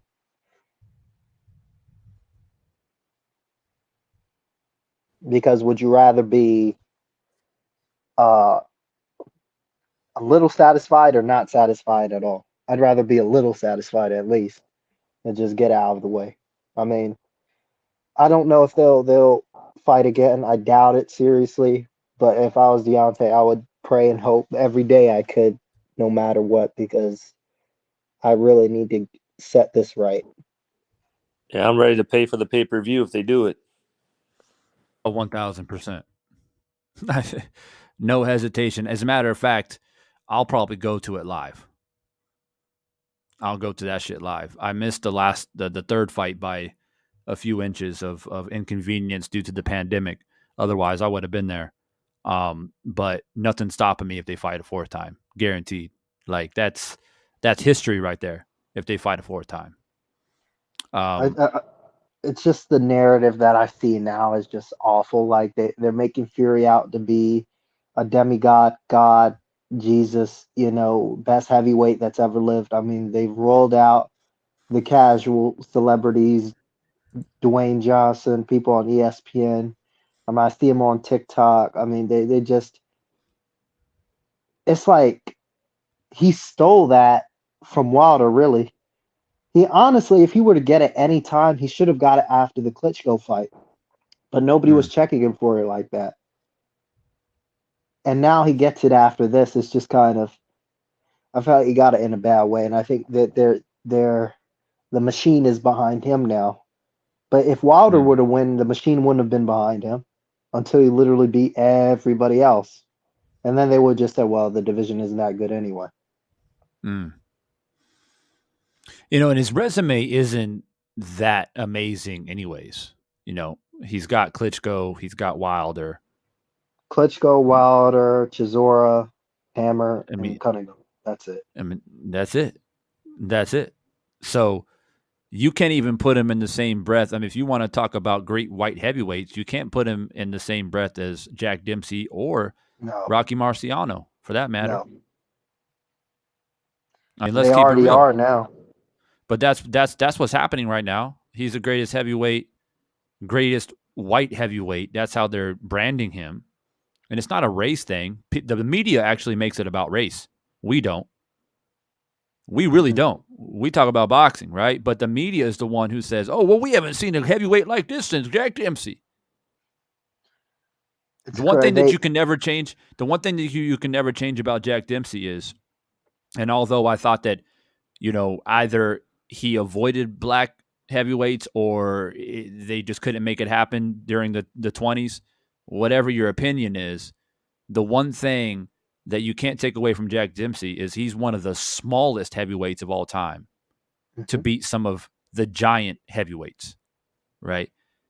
Fury is one of the biggest heavyweights that we've seen, right, in the modern time. So he doesn't even have that. And to that point, Rocky Marciano as well. He was a very small heavyweight who beat much bigger heavyweights. So he doesn't even have that going for him. So how do you say that he's the best thing since Jack Dempsey or Rocky Marciano? That just baffles me when the only thing that you really got on your resume is an aging Klitschko, because that's what he was, and Deontay Wilder in a trilogy fight where you got knocked down 4 times and damn near survived 2, like by the skin of your teeth. So the history books will say he won the trilogy, right? But we have to remind people of what really happened. But I just don't agree with, is he a generational heavyweight that should be recognized? Sure. But he's young. What is he, like 30, 31, right? So 33, but he looks 38. Yeah, that's true. He is 33 now. But he should at least fight if he does care about legacy. And we hear all the kind of craziness that comes out of his mouth. I don't care about these belts, and I don't care about legacy. And then the next breath, he's like, oh, I want to be the greatest heavyweight of all time. The dude's a mess. He doesn't know what he wants. But you would imagine he should have at least 4 fights left in him. At least 4. And the first one will be Dillian White. Then he should have 3 more. So is he going to fight Usyk? Is he going to fight Anthony Joshua? Will he fight Deontay again? Will he fight, Baby Miller or some of these rising heavyweights? He needs to. He needs to. I still don't. I know they say he's a generational, or he's like one of the better heavyweights in recent. But I don't have him there. He hasn't even cleared out the division yet. I know he beat Wilder, but again, really close fights and exciting, and he'll be remembered for that trilogy, being part of that trilogy. But I still feel like he needs to go and get Joshua and get Usyk for me to even really put him in that category. For me personally. Yeah. I think he needs to go after those guys and make those fights happen. He still hasn't proved enough yet for me. Will he fight a Joe Joyce? Will he fight a Frank Sanchez? Will he fight a Joseph Parker? Will he fight Luis Ortiz? He'll never fight Joe Parker. Apparently Joe Parker is like his best friend or husband or something like that. I don't know what's going on there. Yeah. Right. So we're talking about legacy. So fight the best. That's what it is. That's what it is. I can is it the same conversation as the Charlo brothers don't fight each other? I always found that one weird because it's like everybody as well. Yeah. Everybody think about it like this, right? I've mentioned this to somebody before. Jermell is on a lot of people's pound for pound list now, right? Jamal isn't yet. But if Jermell was to fight Jamal, who would win? Probably Jamal. So it's like But those two boys, what's funny though, TS, is I guarantee these two, they're twins. So I guarantee they've been fighting each other their whole life. They've been boxing. Jermell definitely sounds like the younger brother. I know how it is with my brother when we were growing up with me. Oh, me too. Jermell sounds like the younger brother stick. Me too. I got a younger brother, and so I was very tough on him, and he wasn't as athletically gifted as I was. But I expected the best out of him, and I was very tough on him. But don't get it twisted. These two boys, growing up with each other, they've been fighting each other their whole life. So I don't know. It's a tough one. Like, I don't really care. So I'm not like demanding that we see those two guys fight because, they are twin brothers at the end of the day. But let's not pretend like they haven't been fighting each other their whole life, sparring each other in the boxing gym, training together, living together. And they know each other better than anyone else knows each other. I guarantee you that too. Right. So it's one of those things, man. But like, the whole thing, oh, he's my son-in-law, or he's my brother-in-law, or he's, a friend of the family. Well, Bud and Sean Porter were friends too. They were really good friends. They got in the ring. Derevyanchenko and Jacobs were stablemates. Yeah. I mean, before they were best friends, but fight time, they're like, oh, we barely knew each other. We were just in the gym and sparred, and we're on the same team, What Rozier and that's the way the boxing works, man. You put your gloves on. I've sparred against friends where it's like, yo, let's go in the gym and do some work. Yeah, cool. It's like, that's my boy, right? And you start sparring a little bit, and he punches you in the face. You're like, what the fuck? And all of a sudden, you ain't friends anymore. You know what I mean? And it's actually because you are friends. It's like you can. I don't know. For me, I feel like when I spar a guy who's not like, it's just like a guy in my gym, I'm a little bit, I do light sparring because I don't know this dude.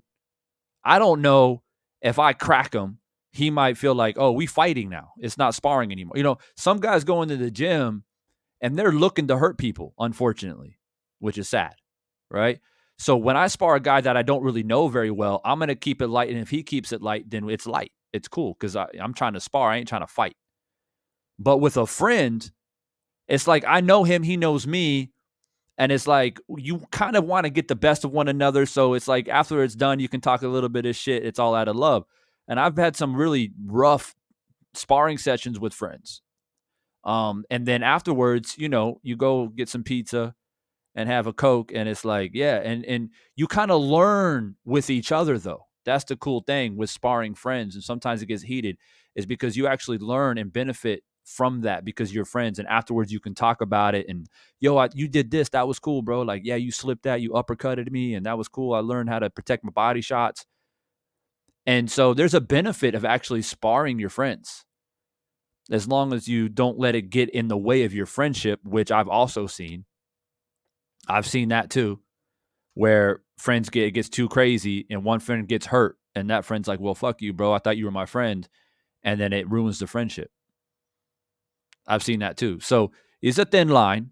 There's a thin line. And it really just comes down to, if it gets a little bit heated, there's nothing wrong in sparring. We're just putting your hand up, be like, yo, chill. Like, you know what I mean? So and as friends, you should be respectful of that. You know what I mean? Like, you don't want to hurt your friend. So it's one of those things, man. And I've always found that as a very interesting sticking point and talking point about any combat sport. And I did a little bit of Roman Greco and stuff, and I was in the military, so I learned different stuff. And you got to go against your friends all the time. You got no choice, right? It's just like you and you. And the thing about it is, in the military, your superiors, they know who your friends are. They know who you hang out with. They're like, you and you. You guys be chilling, right? Yeah, let's go. Let you try to pin him. You know what I mean? And at the end of the day, we're both men, right? So we've got testosterone and shit, and you don't want to lose. You know, you going at it, and sometimes you get bruised up, scraped up. But, you know, it's interesting things. And, you know, you look through history, right? The Egyptians, the Spartans, the Romans, whatever great empire it may be, how do you think they trained? They trained amongst each other, beating up on each other. And in the long term, it makes you stronger, right? It makes you stronger. It makes you more of a unit. So when you actually go against and fight an enemy, you built that bond. So very interesting point when I've always thought about that. When it comes to sparring and fighting friends, brothers, whatever it may be. Will we ever see the Charlo brothers fight? No, that shit that's never gonna happen. Maybe there might be some sparring footage that will leak in 10 years of them going at it, but for them to actually get in a real fight, I don't think it's ever gonna happen. Which is fine. I'm not losing sleep over it. But, you know, pretty cool boxing talk tonight, man. A lot of stuff has been going on this past weekend. A lot of different fights. We have a lot of up-and-coming fighters that even for me, I've got to catch up on. I've had some names thrown at me on social media, and I'm like, I don't really know too much about this guy. So there's fighters, you know, as it's like this every 4 or 5 years, right? The new ones start moving up. And as we clamor and debate about the aging fighters who are still champions and we're waiting to see them fight each other, like Spence and Bud, right? It's like that wave is soon going to pass us. And now the new generation is starting to move forward. And so you got to catch that wave while it's rising, right? So you can be a part of these conversations and not get too lost into the current fighters that have been around for a while. So yeah, there's some fighters that some people have reached out to me to talk about, which I do plan to do and do a little bit of film study and research. Another month is behind us, February. It's been an interesting start of the new year, 2022, but it looks like to me, man, March and April, especially April, I believe April is full of fights. April is going to be a very good month for the sport of boxing. So really looking forward to that. So it seems like to me next month is all going to be debates and open panels and debating these fights.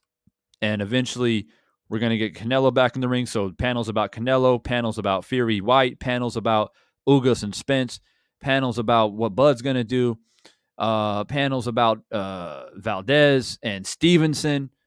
So really looking forward to it. And I plan to, as I've been telling people, be in the States in a couple of weeks. Finally got my tickets booked. And never looking forward to a 20-hour flight. I'll tell you that. But it's got to be done. So I'll be in the stateside, which will be cool because I'll be on your guys' time zone. So it'll be much easier for me to construct my panels and stuff like that and reach out to people and hopefully get in contact with some content creators out here in person to do some cool stuff together. So that's kind of the plan. I try to do that when I go in the States because I don't come back very often. But that's the plan, y'all. Stay in tune, and thanks for all the people that came in here tonight to chop it up with us, especially my man TS and Arturo. It's always a pleasure having you guys. I know TS, you haven't been on the panel for a while, so it's good to have you back. And all we did all night tonight was just talk boxing. No BS, no trolls that I know of. They may have been lurking, but they stayed away. So that's an accomplishment. But, as we get closer to some of these big fights, they will come because they can't help themselves. But I do want to show appreciation to Yave. Yave, haven't seen you in a while, bro. You must be busy out there, my man. Plat Boys. Plat Boy, I want to get you on one of these panels, bro. So I know you got me on IG. We chopped it up the other night a little bit. You let me know about the fight that I couldn't see, the Antuanne and Postol fight. I wasn't able to watch it, so you were giving me some updates on that. I appreciate you. But I want to get you on one of these panels, bro. I want to get you in here talking about it. You can let me know which one that you would like to talk about. I know you said earlier in the chat that you would like to talk about the Canelo stuff. So let's get you back in here, bro. You're one of the original subscribers to the channel, so I want to get you back in. So hit me up on IG. Anybody else that wants to be a part of any conversation, whatever, everybody has their favorite fighter. Everybody has their favorite fantasy fight, favorite fight that they want to see, whatever it may be in regards to boxing. Hit me up on IG. That's the best way to contact me because I'm on IG quite often because I have several different accounts. So you can ping me, say, yo, can I get on a panel and talk about this? And we can make these arrangements. Don't be shy. Don't be intimidated. It's all love here on Divine Sense Boxing. We don't yell and scream at each other. Everybody's respectful, and I demand that here because this is the kingdom of Divine Sense. I don't pull no bullshit, no shenanigans, no shaming people. So don't be scared, man. If you love boxing, feel free to come in and talk it up. And it's always good to have new faces and new opinions anyway. So let me know. Hit me up on the gram, and we can make it happen. And I'm going to try to set up things in advance for you guys so you guys can go to the channel. When's Divine going to be live again? Oh, he's going to be live Friday. Cool. And you guys can kind of set the reminder, and we can get a little bit of consistency going on. And I think that's something you guys would appreciate. But I'm going to get up out of here. TS, Arturo, if there's anything else you want to say, let us know. Otherwise, I'm going to get up out of here. Yeah, thanks for having me on the panel, man. Shout out to everybody in the chat and you, Divine, Arturo, K-Rod, who was in here earlier, man. It was good chopping up with you guys. Appreciate you guys as always. We look forward to the next session, man. Really appreciate it. Thank you. You guys are welcome anytime, man. I'll be back on here again, guys. Keep a lookout. Like I said, I'll post stuff in advance, let you guys know when I'm going to come in, at least a couple of days, so you can set reminders and we can really build these panels up and get the conversations flowing. It's all for the love of boxing. So stay up, stay strong, stay positive. It's your boy Divine. I'll catch you guys on the next one. Peace.